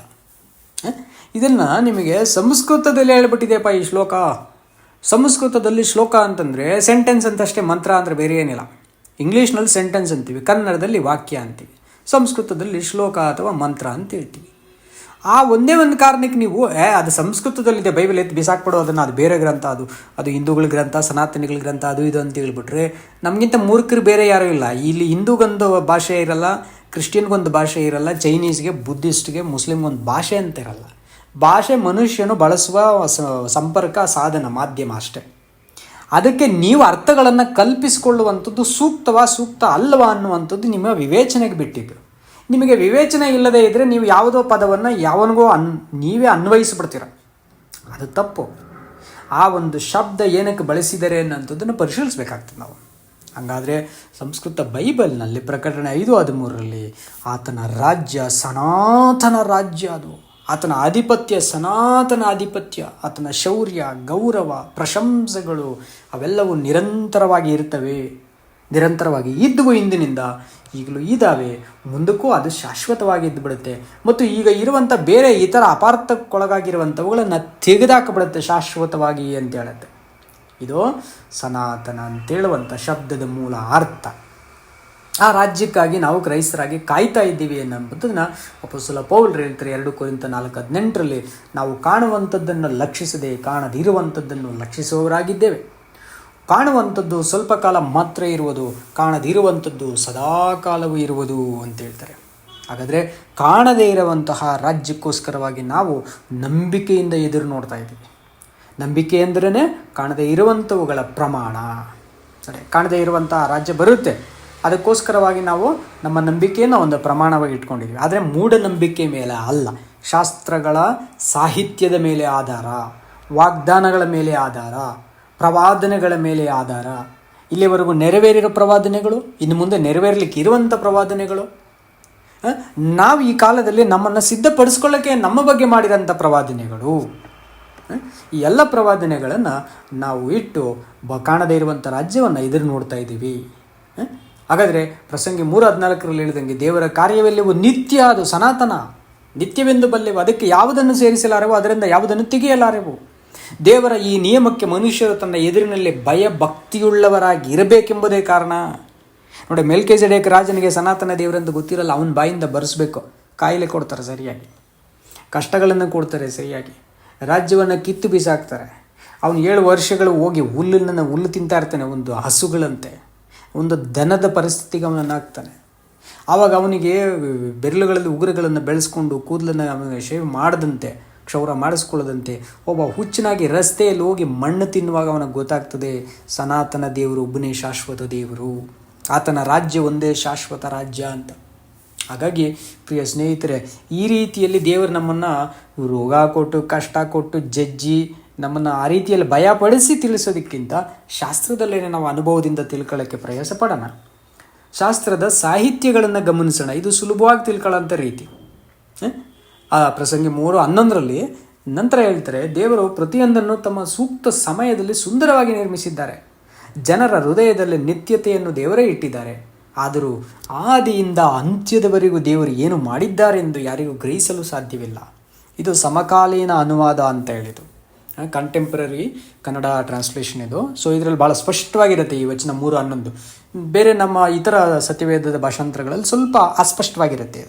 ಅಸ್ಪಷ್ಟ ಅನ್ನೋದಕ್ಕಿಂತ ಕಠಿಣವಾದ ಶಬ್ದಗಳು ಅರ್ಥ ಮಾಡ್ಕೊಳ್ಳೋಕ್ಕೆ ಸುಲಭವಾಗಿಲ್ಲ. ಆದರೆ ಈ ಭಾಷಾಂತರ ಭಾಳ ಸುಲಭವಾಗಿ ನಿಮಗೆ ಅರ್ಥ ಆಗುತ್ತೆ. ದೇವರ ಯೋಜನೆಯ ಆರಂಭ ಎಲ್ಲಿ, ದೇವರ ಯೋಜನೆಯ ಈಗ ಪ್ರಕ್ರಿಯೆಯಲ್ಲಿರೋಂಥದ್ದು ಏನು, ಯಾವ ಪ್ರಕ್ರಿಯೆಯಲ್ಲಿ ನಾವು ಭಾಗಿಗಳಾಗಲಿಕ್ಕೆ ನಮಗೆ ಆಹ್ವಾನ ಇದೆ, ಮತ್ತು ಆತನ ಯೋಜನೆಯ ಅಂತ್ಯದ ಗುರಿ ಏನು, ಎಲ್ಲಿ ಆ ಅಂತ್ಯದ ಒಂದು ಶುಭಂ ಅಂತ ನಾವು ಹೇಳೋಕ್ಕಾಗ್ತದೆ, ಅಲ್ಲಿ ನಾವು ಆತನಲ್ಲಿ ಪ್ರಶಂಸೆಯನ್ನು ಹೊಂದ್ಕೊಳ್ಬೇಕು ಅಂತಂದರೆ, ಏನಾದರೂ ಕೂಲಿ ಪಡ್ಕೊಳ್ಬೇಕು, ಒಂದು ಪ್ರತಿಫಲವನ್ನು ಪಡ್ಕೊಳ್ಬೇಕು ಅಂತಂದರೆ ನಾವು ಏನು ಮಾಡಬೇಕಾಗಿದೆ ಇವತ್ತು ಅಂತಂದರೆ ಅದರ ಕುರಿತಾದಂಥ ಪ್ರವಾದನೆಗಳನ್ನು ಮುಂದಿನ ದಿನಗಳಲ್ಲಿ ಮುಂದಿನ ವಿಡಿಯೋಗಳಲ್ಲಿ ನಾವು ಅಧ್ಯಯನ ಮಾಡೋಣ ಪ್ರೀತಿಯ ಸ್ನೇಹಿತರೆ. ಹಾಗಾಗಿ ದಯವಿಟ್ಟು ನಿಮ್ಮ ಮುಂದೆ ಒಂದು ಪ್ರಶ್ನೆ, ಕೊನೆಗೆ ನಿಮ್ಮ ಒಂದು ಸವಾಲಂತ ತಗೊಳ್ಳಿ ಪರ್ಸ್ನಲಾಗಿ ನಿಮಗೆ. ಶಾಸ್ತ್ರಗಳಲ್ಲಿ ಹೇಳಿರೋಂಥ ಅಂದರೆ ಸತ್ಯವೇದದ ಸನಾತನಿಯೋ ಅಥವಾ ಇನ್ನೊಂದು ಪದ ಕೂಡ ಬಳಸಿದ್ದಾರೆ. ಈಗ ನೀವು ಬರೀ ಸನಾತನ ಅಂತ ಬಳಸಿದ್ದಕ್ಕೆ ಇಷ್ಟೊಂದು ಇದಾಗ್ಬಿಟ್ರೆ, ಪೌಲರು ಪಾಷಂಡಿ ಅಂತ ಇನ್ನೊಂದು ಬಳಸಿದ್ದಾರೆ. ಇದಕ್ಕೆ ಏನಾಗ್ತೀರಾ? ಈ ವಿಡಿಯೋ ಇಲ್ಲಿಗೆ ಮುಗಿಯುತ್ತೆ. ಈ ಕೊನೆ 2 ನಿಮಿಷಗಳನ್ನು ಶ್ರದ್ಧೆಯಿಂದ ಗಮನಿಸ್ಬಿಡಿ. ಇದು ನಿಮಗೆ ಮುಂದಿನ ವಿಡಿಯೋಗೆ ಇರುತ್ತೆ. ಇದು ಕೇಳಿಲ್ಲ ಅಂತ ಅಂದ್ಬಿಟ್ರೆ ನೀವು ನಿಜವಾಗ್ಲೂ ನಿಮಗೆ ಇದೊಂದು ದುರಾದೃಷ್ಟ ಅಂತ ತಿಳ್ಕೊಳ್ಬೇಕು. 2 ವಿಷಯಗಳು, ಈ ಸನಾತನೆ, ಈ ಒಂದು ಪಾಷಂಡಿ ಅನ್ನೋಂಥದ್ದು ಏನು, 2 ಗೊತ್ತಿಲ್ಲದೆ ಹೋಗ್ಬಿಟ್ರೆ ಇದು ನಿಮ್ಮ ವಿವೇಚನೆಗೆ ಬಿಟ್ಟು ಇಲ್ಲಿ ನಿಮಗೆ ಆಧಾರವನ್ನು ಕೊಡ್ತೀನಿ ನೋಡಿ. ನಾನು ಒಂದೇ ಒಂದು ನಿಮಿಷದಲ್ಲಿ ಏನಪ್ಪ ಅಂತ ನೋಡೋದಾದರೆ, ಅಪೊಸ್ತಲ ಕೃತ್ಯಗಳು 24:5 ಒಂದು ಪೌಲರನ್ನು ಹಿಡ್ಕೊಂಡು ಬಂದಂಥ ಸಮಾಜ ಆತನ ಮೇಲೆ ದೂರನ್ನು ಹೊರಿಸುತ್ತೆ. ಈ ಮನುಷ್ಯನು ಪೀಡೆಯಂತಿದ್ದು ನಜರೇತಿನವರ ಪಾಷಂಡ ಮತದಲ್ಲಿ ಪ್ರಮುಖನಂತ ಕಂಡೆವು ಅಂತ ಆರೋಪಿಸ್ತಾರೆ. ನೋಡಿ, ನಜರೇತಿನವರ ಪಾಷಂಡ ಮತ, ಅದರಲ್ಲಿ ಇವನು ಮುಖ್ಯವಾದ ಪೀಡೆ ಅಂತ ಹೇಳ್ತಾರೆ. ಯಾರನ್ನ? ಅಪೊಸ್ತಲ ಪೌಲರನ್ನ. ನಿಮ್ಮ ಬೈಬಲ್ ತೆಗೆದು ದಯವಿಟ್ಟು ನೋಡ್ಕೊಳ್ಳಿ. ಆಮೇಲೆ ನಾನೇನು ಅಂದ್ಬಿಟ್ಟೆ ಅಂತ ನನ್ನ ಮೇಲೆ ಅಪಾರ್ಥ ಮಾಡ್ಕೊಳ್ತೀರಿ ತಿರ್ಗಾ. 24:5 ಇರುತ್ತೆ. ಅದನ್ನು ಅಪೊಸ್ತಲ ಪೌಲರು ಸಮರ್ಥಿಸಿಕೊಂಡು ಹೇಳ್ತಾರೆ 15ನೇ ವಚನದಲ್ಲಿ, ಹೌದು ಸ್ವಾಮಿ, ಇವರು ಪಾಷಂಡ ಮತವೆಂದು ಹೇಳುವ ಮಾರ್ಗಕ್ಕನುಸಾರವಾಗಿ ನಾನು ನಮ್ಮ ಪಿತೃಗಳ ದೇವರನ್ನು ಸೇವಿಸುವವನು ನಿಜ, ನಾನು ಪಾಷಂಡಿನೇ ಅಂತ ಹೇಳ್ತಾರೆ ಪೌಲರು. ಆಗ ಪೌಲರು ಒಪ್ಕೊಳ್ತಾ ಇರೋ ಪಾಷಂಡ ಮತದಲ್ಲಿ ನಾವು ಸೇರಬೇಕಾ, ಅಥವಾ ಸನಾತನ ಅಂತೇಳಿದಂತಹ ದಾನಿಯೇಲನ ಪ್ರವಾದನೆಯಲ್ಲಿ ಹೇಳಿದಂತಹ ಮೆಷಿಯನ್ನು ಸ್ಥಾಪಿಸಿದಂಥ ಅದರಲ್ಲಿ ಸೇರಬೇಕಾ? ಇದೆರಡು ಒಂದೇನಾ ಅಥವಾ ಇದೆರಡು ಬೇರೆ ಬೇರೆನಾ? ಇವೆರಡರದ ಮೂಲ ಅರ್ಥಗಳು ಇನ್ನೂ ಏನಿದ್ದಾವೆ? ಈ ಪಾಷಂಡಿ ಅನ್ನುವಂಥದ್ದು ಇನ್ನು ಸತ್ಯವೇದದಲ್ಲಿ ಎಲ್ಲೆಲ್ಲಿ ಬರ್ತದೆ? ಯಾವ ಮತವನ್ನು ಕುರಿತು ಪಾಷಂಡ ಮತ ಅಂತ ಕರೆಯಲಾಗ್ತಾ ಇತ್ತು? ಈ ಪಾಷಂಡ ಮತದವರಿಗೆ ಹಾಗಾದರೆ ಇವ್ರದ್ದು ಒಂದು ನಜರೇತಿನ ಅಷ್ಟೊಂದು ಸ್ಟ್ರಿಕ್ಟ್ ಮತ ಇದು ಅಂತ ಹೇಳ್ತಾರಲ್ಲ, ಅದು ಪೀಡೆಯಂತೆ ಲೋಕಕ್ಕೆ ಅನ್ನಿಸ್ಕೊಳ್ತಾರೆ. ಆ್ಯಕ್ಚುಲಿ ಈ ಮತದಲ್ಲಿ ಇದ್ದುಬಿಟ್ರೆ ಅದು ಯಾಕೆ ಅದಂಗೆ ಅನ್ನಿಸ್ಕೊಳ್ತಾರೆ? ಆ ಪಾಷಂಡ ಮತಕ್ಕನುಸಾರವಾಗಿ ಪಿತೃಗಳ ದೇವರನ್ನು ಸೇವಿಸಿದರೆ ಮಾತ್ರ ರಕ್ಷಣೆನಾ? ಅದು ಮಾತ್ರ ಆರಾಧನೆನಾ? ಈ ಎಲ್ಲ ಪ್ರಶ್ನೆಗಳಿಗೂ ನಿಮಗೆ ಮುಂದೆ ಉತ್ತರವನ್ನು ನಾನು ಕೊಡ್ತೀನಿ ಮುಂದಿನ ವಿಡಿಯೋದಲ್ಲಿ. ಅದಕ್ಕೆ ಈ ಎರಡೂ ದ್ವಂದ್ವ ಅಭಿಪ್ರಾಯಗಳನ್ನು ಒಂದು ಕಡೆಯಲ್ಲಿ ಹಾಕುವಾಗ ಆ ರಾಜನು ಹೇಳ್ತಾನೆ, ಅಪೊಸ್ತಲ ಕೃತ್ಯಗಳು 28-22 ಈ ಮತದ ಅಭಿಪ್ರಾಯ ಬರುವಾಗ ಪೌಲರಿಗೆ ಹೇಳ್ತಾರೆ, ನಿನ್ನ ಅಭಿಪ್ರಾಯವನ್ನು ನಿನ್ನಿಂದಲೇ ಕೇಳುವುದು ನಮಗೆ ಯುಕ್ತವೆಂದು ತೋರುತ್ತದೆ ಅಂತ ಹೇಳ್ತಾರೆ. ಯಾಕಂದರೆ ಅವನ ಲಂಗಂದ ಇವನು ಲಿಂಗಂದ, ಆ ಪುಸ್ತಕದಾಗ ಹಂಗೆ ಬರೆದಿತ್ತು, ಈ ಲಿಂಗಿತ್ತು ಅಂತ ಹೇಳ್ಬಿಟ್ರೆ ಇದೆಲ್ಲ ಕಾಗೆ ಗೂಬೆ ಕತೆಗಳು, ಕೆಲ್ಸಕ್ಕೆ ಬರದೆ ತಿಪ್ಪೆಗೆ ಎಸಿಬೇಕಾಗಿರೋಂಥ ನ್ಯೂಸ್ಗಳಿದೆ, ಫೇಕ್ ನ್ಯೂಸ್ಗಳು. ಹಂಗಿರಬಾರ್ದು. ನಮ್ಮ ವಿಡಿಯೋದಲ್ಲಿ ನಾವು ಪ್ರಸ್ತುತಪಡಿಸೋ ಪ್ರತಿಯೊಂದು ವಿಷಯ ಶಾಸ್ತ್ರಕ್ಕೆ ಎಷ್ಟು ಆಧಾರವಾಗಿರ್ತದೆ, ಒಂದಕ್ಕೂ ಇನ್ನೊಂದಕ್ಕೂ ಅಸಂಬದ್ಧತೆ ಇಲ್ಲದೆ ಎಷ್ಟು ಸಂಬಂಧವತವಾಗಿ ಆ ರೆಲೆವೆನ್ಸಿಯನ್ನು ನಾವು ಎಷ್ಟು ಕಾಪಾಡಿಕೊಂಡು ನಿಮ್ಮನ್ನು ದಾರಿ ತಪ್ಪಿಸದೆ ಈ ವಿಡಿಯೋಗಳಲ್ಲಿ ಪ್ರೆಸೆಂಟ್ ಮಾಡ್ತೀವಿ ಅಂತ ನೀವು ಗಮನಿಸ್ಬೋದು. ಆ ಮತದ ವಿಷಯದಲ್ಲಿ ಆ ರಾಜನ ಹೇಳ್ತಾನೆ ನೋಡಿ, ಆ ಮತದ ವಿಷಯದಲ್ಲಿ ಜನರು ಎಲ್ಲೆಲ್ಲಿಯೂ ವಿರುದ್ಧವಾಗಿ ಮಾತಾಡುತ್ತಾರೆ ಎಂಬುದೆಂದೇ ನಮಗೆ ಗೊತ್ತಿದೆ. ಅದು ನೀನೇ ಹೇಳಪ್ಪ. ನೋಡಿ, ಆ ಪಾಷಂಡ ಮತದ ವಿರುದ್ಧವಾಗಿ ಎಲ್ಲ ಕಡೆ ಜನ ವಿರುದ್ಧವಾಗಿ ಮಾತಾಡ್ತಾರಂತೆ, ಆ ಸನಾತನದ ವಿರುದ್ಧವಾಗಿ ಮಾತಾಡ್ತಾರಂತೆ. ಅದು ಯಾವುದದು ಅಂತೇಳಿ ಈ ಪೌಲರನ್ನು ಕರೆಸಿ ಮಹಾರಾಜನ ಏನು ಮಾಡ್ತಾನೆ, ಚಕ್ರವರ್ತಿ ಸ್ಥಾನದಲ್ಲಿದ್ದರೂ ಕೂಡ ಏನೇನೋ ಊಹೆ ಮಾಡ್ಕೊಬೋದು. ಯಾವುದೋ ಕಡೆಯಿಂದ ಒಂದು ಗೂಢಚರ್ಯೆಯನ್ನು ಮಾಡಿಸಿ ಅವರು ಇನ್ಫಾರ್ಮೇಷನ್ ಕಲೆಕ್ಟ್ ಮಾಡ್ಬೋದು. ಹಾಗೆಲ್ಲ ಮಾಡಿಸಿಬಿಡೋದು ಅಡ್ಡದಾರಿ ಹಿಡಿಯುವಂತಹ ಮೂರ್ಖರು, ಅಡ್ಡದಾರಿ ಹಿಡಿಯುವಂತಹ ಪ್ರಚಂಡರು. ಹಂಗೆ ಮಾಡ್ದಂಗೆ ಒಬ್ಬ ರಾಜನು ನ್ಯಾಯಾಸನದಲ್ಲಿ ಕೂತಿದ್ದಾನೆ ಅಂತಂದರೆ ಒಂದು ವ್ಯಕ್ತಿಯನ್ನು ಸ್ಪಷ್ಟವಾಗಿ ಕರೆಸಿ ನ್ಯಾಯಾಸನದಲ್ಲಿ ಅವನ ಅಭಿಪ್ರಾಯ ಅವನ ಶಬ್ದಗಳಲ್ಲಿ ಅವನ ಭಾಷೆಯಲ್ಲಿ ನೇರವಾಗಿ ಕೇಳಿಸ್ಕೊಳ್ಬೇಕನ್ನಂಥದ್ದೇ ನ್ಯಾಯಾಸನಕ್ಕೆ ಶೋಭೆ ತರುವಂಥದ್ದು, the beauty of the justice. ಹಾಗಾದರೆ ಒಬ್ಬ ಲೋಕದ ರಾಜರುಗಳಿಗೆ ಇಷ್ಟು ನ್ಯಾಯವಾಗಿ ಅವನ ಅಭಿಪ್ರಾಯ ಅವನ ಬಾಯಿಂದ ಕೇಳಿಸ್ಕೊಳ್ಳೋಣ ಅನ್ನೋಂಥದ್ದಿದೆ. ನಮಗೆ ಯಾಕೆ ಇಲ್ವೋ ನನಗೆ ಅರ್ಥ ಆಗ್ತಾಯಿಲ್ಲ. ಪ್ರೀತಿಯ ಸ್ನೇಹಿತರೆ, ಹಾಗಾದರೆ ನಿನ್ನ ಅಭಿಪ್ರಾಯ ನಿಂದ ಕೇಳುವುದೇ ಒಳ್ಳೆಯದು ಅಂತಾರೆ. ಯಾಕಪ್ಪ ಅಂದರೆ ಭಕ್ತನಾದ ಯೋಬನು ಹೇಳ್ತಾನೆ 12ನೇ ಅಧ್ಯಾಯ 11ನೇ ವಚನದಲ್ಲಿ, ಅಂಗುಳವು ಆಹಾರವನ್ನು ರುಚಿ ನೋಡುವ ಪ್ರಕಾರ ಕಿವಿಯು ಮಾತುಗಳನ್ನು ವಿವೇಚಿಸುತ್ತದಲ್ಲ. ಹಂಗೆ ವಿವೇಚಿಸಬೇಕು ಪ್ರಿಯ ಸ್ನೇಹಿತರೆ. ಇದು ಯೋಬನು ಮಾತ್ರ ಅಲ್ಲ, ಇನ್ನೊಬ್ಬ ಭಕ್ತ ಕೂಡ ಹೇಳ್ತಾನೆ. ಯಾರಂತಂದರೆ 34ನೇ ಅಧ್ಯಾಯದ 3ನೇ ವಚನದಲ್ಲಿ ಒಬ್ಬ ಯವನಸ್ಥ ಎಲಿಹು ಕೂಡ ಇದೇ ರೀತಿಯಲ್ಲಿ ಮಾತನಾಡ್ತಾನೆ. ಅದೇ ವಚನ ರಿಪೀಟ್ ಮಾಡ್ತಾನೆ. ಅಂಗುಳವ ಆಹಾರವನ್ನು ರುಚಿ ನೋಡುವಂತೆ. ನೋಡಿ, ನಮ್ಮ ಬಾಯಲ್ಲಿ 6 ವಿಧವಾದಂಥ ರುಚಿ ನೋಡುವಂಥ ಪ್ರತ್ಯೇಕ ಭಾಗಗಳಿದ್ದಾವೆ ನಮ್ಮ ನಾಲಿಗೆಯಲ್ಲಿ. ಆ ನಾಲಿಗೆ ಆಯಾ ಕ್ಷೇತ್ರಗಳಲ್ಲಿ ಆಯಾ ರುಚಿಗಳನ್ನು, ಉಪ್ಪು, ಸಪ್ಪೆ, ಹುಳಿ, ಸಿಹಿ, ಖಾರ ಮತ್ತು ಒಗರು, ಈ ರುಚಿಗಳನ್ನು ಗಮನಿಸುತ್ತೆ. ಅದನ್ನು ಮೆದುಳಿಗೆ ಸಂದೇಶ ರವಾನೆ ಮಾಡುತ್ತೆ. ಮೆದುಳು ಅದನ್ನು ಇದಿಂಥದ್ದು ಅಂತ ಹೇಳ್ಕೊಡುತ್ತೆ. ಈ ಪ್ರಕ್ರಿಯೆಯನ್ನು ನಮಗೇನು ಮಾಡ್ತೀವಿ ಅಂತಂದರೆ, ಜ್ಞಾನ ಇರುವಂತಹ ಜ್ಞಾನೇಂದ್ರಿಯಗಳು ಕ್ರಿಯಾತ್ಮಕವಾಗಿರೋಂಥ ಒಬ್ಬ ವ್ಯಕ್ತಿಗಿರೋಂಥದ್ದು. ಇದಿಲ್ಲದೆ ಇರುವಂಥವನು ದೆವ್ವ ಹಿಡಿದಿರೋಂಥವನು, ಇದಿಲ್ಲದೆ ಇರುವಂಥವನ್ನ ಸೈಕ್ಯಾಟ್ರಿಕ್ ಡಿಸಾರ್ಡರ್ ಆಗಿರೋಂಥವನು, ಅವನ್ನು ಮಾನಸಿಕ ವೈದ್ಯರ ಟ್ರೀಟ್ ಮಾಡಬೇಕಾಗುತ್ತೆ. ಅಥವಾ ಪೆಂಟಿಕಸ್ ಪಾಸ್ಟರ್ಗಳ ಹತ್ರ ಬಂದರೆ ಅವನು ದೆವ್ವ ಹಿಡಿದ್ಬಿಟ್ಟಿದೆ ಅಂತಂದು ಕೂದಲೆಲ್ಲ ಅಲ್ಲಾಡಿಸ್ಬಿಟ್ಟು ಕೂದಲು ಕಿತ್ತು ಬಿಸಾಕ್ತಾರೆ. ಹಾಗಾದರೆ ಹಂಗಾಗ್ದಂಗೆ ಒಬ್ಬ ಭಕ್ತನಿದ್ದಾನೆ ಅಂತಂದರೆ, ಒಬ್ಬ ಸ್ಪಷ್ಟವಾದ ಪ್ರಜ್ಞಾಪಿ ಇದ್ದಾನೆ ಅಂತಂದರೆ, ಅವನು ಯಾವ ರೀತಿ ಅಂಗುಳವನ್ನು ನಾಲಿಗೆ ಆಹಾರವನ್ನು ರುಚಿ ನೋಡುತ್ತೆ, ಅದೇ ಥರ ಕಿವಿ ಕೇಳಿಸ್ಕೊಳ್ಳುವ ಮಾತುಗಳು ಶಬ್ದಗಳನ್ನು ವಿವೇಚನೆಯಿಂದ, ಜಾಗ್ರತೆಯಿಂದ, ಶ್ರದ್ಧೆಯಿಂದ ಆಲಿಸಬೇಕು. ಹಂಗೆ ಆಲಿಸೋರು ಮಾತ್ರವೇ ಸತ್ಯವನ್ನು ಅರ್ಥ ಮಾಡ್ಕೊಳ್ಳಿಕ್ಕಾಗ್ತದೆ. ಅಲ್ಲದವರಿಗೆಲ್ಲ ಸತ್ಯವನ್ನು ತಿಳಿಸ್ಲಿಕ್ಕೆ ಹೋಗಲ್ಲ.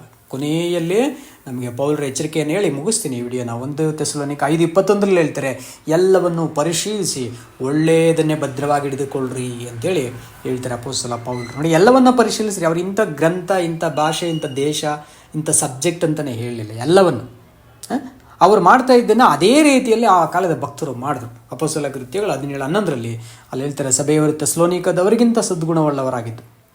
ಯಾರು? ಬೇರೆಯ ಊರಿನವರು ದೇವರ ವಾಕ್ಯವನ್ನು ಶುದ್ಧ ಮನಸ್ಸಿನಿಂದ ಅಂಗೀಕರಿಸಿ ಇವರು ಹೇಳುವ ಮಾತು ಹೌದೋ ಏನೋ ಎಂಬ ವಿಷಯದಲ್ಲಿ ಪ್ರತಿದಿನವೂ ಶಾಸ್ತ್ರ ಗ್ರಂಥಗಳು ಶೋಧಿಸ್ತಾ ಇದ್ರು. ಶಾಸ್ತ್ರ ಗ್ರಂಥ ಶೋಧಿಸದೆ ಏಕಾಏಕಿ ತೀರ್ಪಿಗೆ ನಿಂತ್ಕೊಂಬೇಡಿ ಪ್ರೀತಿಯ ಸ್ನೇಹಿತರೆ, ಪ್ರೀತಿಯ ಬಂಧುಗಳೇ. ನೀವು ಕ್ರೈಸ್ತರ ಅಲ್ಲದೇ ಇರೋ ಅಂಥವ್ರುಗಳು ಜಾಸ್ತಿ ಈ ವಿಡಿಯೋನ ನೋಡ್ತೀರಾ ಅಂತ ನನಗೆ ಗೊತ್ತು. ಆಗಿರೋದ್ರಿಂದ ನಿಮ್ಗೆ ಹೇಳೋಂಥದ್ದು ನಾನು, ನೀವು ಕ್ರೈಸ್ತೇತರರಾಗಿದ್ದೀರೋ ಕ್ರೈಸ್ತರಾಗಿದ್ದೀರೋ ಅದು ಪಾಯಿಂಟ್ ಅಲ್ಲ. ಆದರೆ ನೀವು ವಾಸ್ತವಾಂಶ, ಸತ್ಯತೆ ಇರುವಂಥದ್ದು ವಸ್ತುನಿಷ್ಠವಾಗಿ ನೀವು ಪರಿಶೀಲಿಸಿಬಿಟ್ಟು ಇದಕ್ಕೆ ನಿಮ್ಮ ಅಭಿಪ್ರಾಯಗಳನ್ನು ಕಮೆಂಟ್ಸಲ್ಲಿ ನೀವು ತಿಳಿಸ್ಬೋದು ಅಂತ ನಾನು ನಿಮ್ಮನ್ನು ರಿಕ್ವೆಸ್ಟ್ ಮಾಡ್ಕೊಳ್ತೀನಿ. ಬೇರೆಯಾಗೂ ಥೆಸಲೋನಿಕ ಸಭೆಗಳ ಸದ್ಭಕ್ತರು ಸಕಲ ವಿಷಯಗಳನ್ನು ಸವಿವರವಾಗಿ ವಿಮರ್ಶಿಸಿ ಅಳವಡಿಸ್ಕೊಳ್ತಾರೆ. ಅಳವಡಿಸ್ಕೊಳ್ಳೋದಕ್ಕೆ ಇಷ್ಟ ಇಲ್ಲದಿರೋಂಥವ್ರು ಇದರ ಬಗ್ಗೆ ಸುಮ್ಮನೆ ಇಲ್ಲದೆ ಕಿತಾಪತಿಗಳನ್ನು ಹುಡುಕ್ತಾರೆ. ಆದರೆ ತಿಳ್ಕೊಳ್ಳಿ, ಕಿತಾಪತಿ ಮಾಡೋಂಥವ್ನಿಗೆ ಹಿಂದೆ ಮುಂದೆ ಏನೂ ಗೊತ್ತಿರಲ್ಲ, ಯಾವುದನ್ನೇ ತಿಳ್ಕೊಳ್ಳೋ ಮನಸ್ಸಿರಲ್ಲ. ಜ್ಞಾನವನ್ನು ನೀವು ದ್ವೇಷಿಸಿದ್ದೀರಂದರೆ ಜ್ಞಾನ ನಿಮ್ಮನ್ನು ದ್ವೇಷಿಸುತ್ತೆ. ದೇವರ ಅಂಥವರನ್ನು ನನ್ನಿಂದ ತೊಲಗಿ ಹೋಗ್ರಿ ಅಂತೇಳಿ ಹೋಶೇಯ 4:6 ಹೇಳ್ಬಿಡ್ತಾರೆ. ನೀವು ಜ್ಞಾನವನ್ನು ಬೇಡ ಅಂತ ತಳ್ಳಿಬಿಟ್ರೆ ನಾನು ನಿಮ್ಮನ್ನು ತಳ್ಳಿಬಿಡ್ತೀನಿ ಅಂತಾರೆ. ಹಾಗಾಗಿ ಪ್ರೀತಿಯ ಸ್ನೇಹಿತರೆ, ವೀಕ್ಷಕರೇ, ಇಲ್ಲಿವರೆಗೂ ವೀಕ್ಷಿಸೋದಕ್ಕೆ ನಿಮಗೆ ನನ್ನ ಧನ್ಯವಾದಗಳು. ಈ ವೀಕ್ಷಣೆಯಲ್ಲಿ ನಿಮಗೆ ಅಭಿಪ್ರಾಯಗಳು, ನಿಮಗೇನಾದರೂ ಕಮೆಂಟ್ಸ್ ಇದ್ದರೆ ದಯವಿಟ್ಟು ನೀವು ಕಮೆಂಟ್ಸ್ ಬರೆದು ತೋರಿಸ್ಬೋದು. ನಿಮಗೆ ಈ ವಿಡಿಯೋ ಇಷ್ಟ ಆಗಿದ್ದರೆ ಒಂದು ಲೈಕ್ ಮಾಡೋದನ್ನು ಮಿಸ್ ಮಾಡಬೇಡಿ. ಯಾಕಂದರೆ ನೀವು ಲೈಕ್ಸ್ ಎಷ್ಟು ಮಾಡ್ತೀರೋ, ಪ್ರತಿಯೊಬ್ಬರು ನೀವು ಲೈಕ್ ಮಾಡಿದ್ರೆ ಮಾತ್ರನೇ ಅದು ಬೇರೆ ಜನರುಗಳಿಗೆ ಪ್ರಮೋಟ್ ಮಾಡುತ್ತೆ ಯೂಟ್ಯೂಬ್ ಆಲ್ಗರಿದಮ್. ಇದರಿಂದ ನನಗೇನೋ ದುಡ್ಡು ಕಾಸು ಬರಬೇಕಂತ ಇಲ್ಲ. ಈ ಥರ ದುಡ್ಡು ಕಾಸು ನಾನು ಮಾಡಬೇಕಂದ್ರೆ ಬೇರೆ ಮಾರ್ಗದಲ್ಲಿ ಇದೇ ವಿಷಯನ ತೊಗೊಂಡೋಗಿ ಸ್ವಲ್ಪ ಬೇರೆ ರೀತಿಯಲ್ಲಿ ಮಸಾಲ ಹಾಕಿ ಮಾಡಿದ್ರೆ ನನಗೆ ಬೇಕಾದಷ್ಟು ದುಡ್ಡು ಬರ್ತದೆ. ಅದಕ್ಕಂತ ನಾನು ಮಾಡ್ತಾಯಿಲ್ಲ. ಹಾಗಾಗಿ ಇತರ ಜನಗಳಿಗೆ ಇಂತಹ ವಾಸ್ತವಾಂಶ ರೀಚ್ ಆಗಲಿ. ಅದು ರೀಚ್ ಆಗಬೇಕಾದ್ರೆ ನೀವು ಲೈಕ್ಸ್ ಮಾಡಬೇಕು, ನೀವು ಕಮೆಂಟ್ಸು ಮಾಡಬೇಕು. ಅದು ಯೂಟ್ಯೂಬ್ ಆಲ್ಗರಿದಮ್ ಪ್ರಿನ್ಸಿಪಲ್. ನಿಮಗೆ ಬೇಕಾದರೆ ಅದನ್ನೇ ನೆಕ್ಸ್ಟ್ ವಿಡಿಯೋದಲ್ಲಿ ಡಿಸ್ಪ್ಲೇ ಮಾಡ್ತೀನಿ ನಾನು. ಹಾಗಾಗಿ ನಿಮ್ಗೆ ತಿಳುವಳಿಕೆ ಇದ್ದರೆ ದಯವಿಟ್ಟು ಆ ಕೆಲಸನ ಮಾಡಿ. ಸಬ್ಸ್ಕ್ರೈಬ್ ಮಾಡ್ಕೊಳ್ಳೋ ಅಂಥದ್ದು ಅನ್ಸಬ್ಸ್ಕ್ರೈಬರ್ಸ್ಗೆ ಅದು ನಿಮಗೆ ಬಿಟ್ಟಂಥದ್ದು. ಕಂಟೆಂಟ್ ನಿಮಗೆ ಹೌದು ಅವಶ್ಯಕವಾಗಿದೆ, ಸತ್ಯವಾಗಿದೆ, ವಸ್ತುನಿಷ್ಠವಾಗಿದೆ ಅಂತ ಅನಿಸಿದ್ರೆ ನೀವು ಸಬ್ಸ್ಕ್ರೈಬ್ ಮಾಡ್ಕೊಳ್ಬೋದು.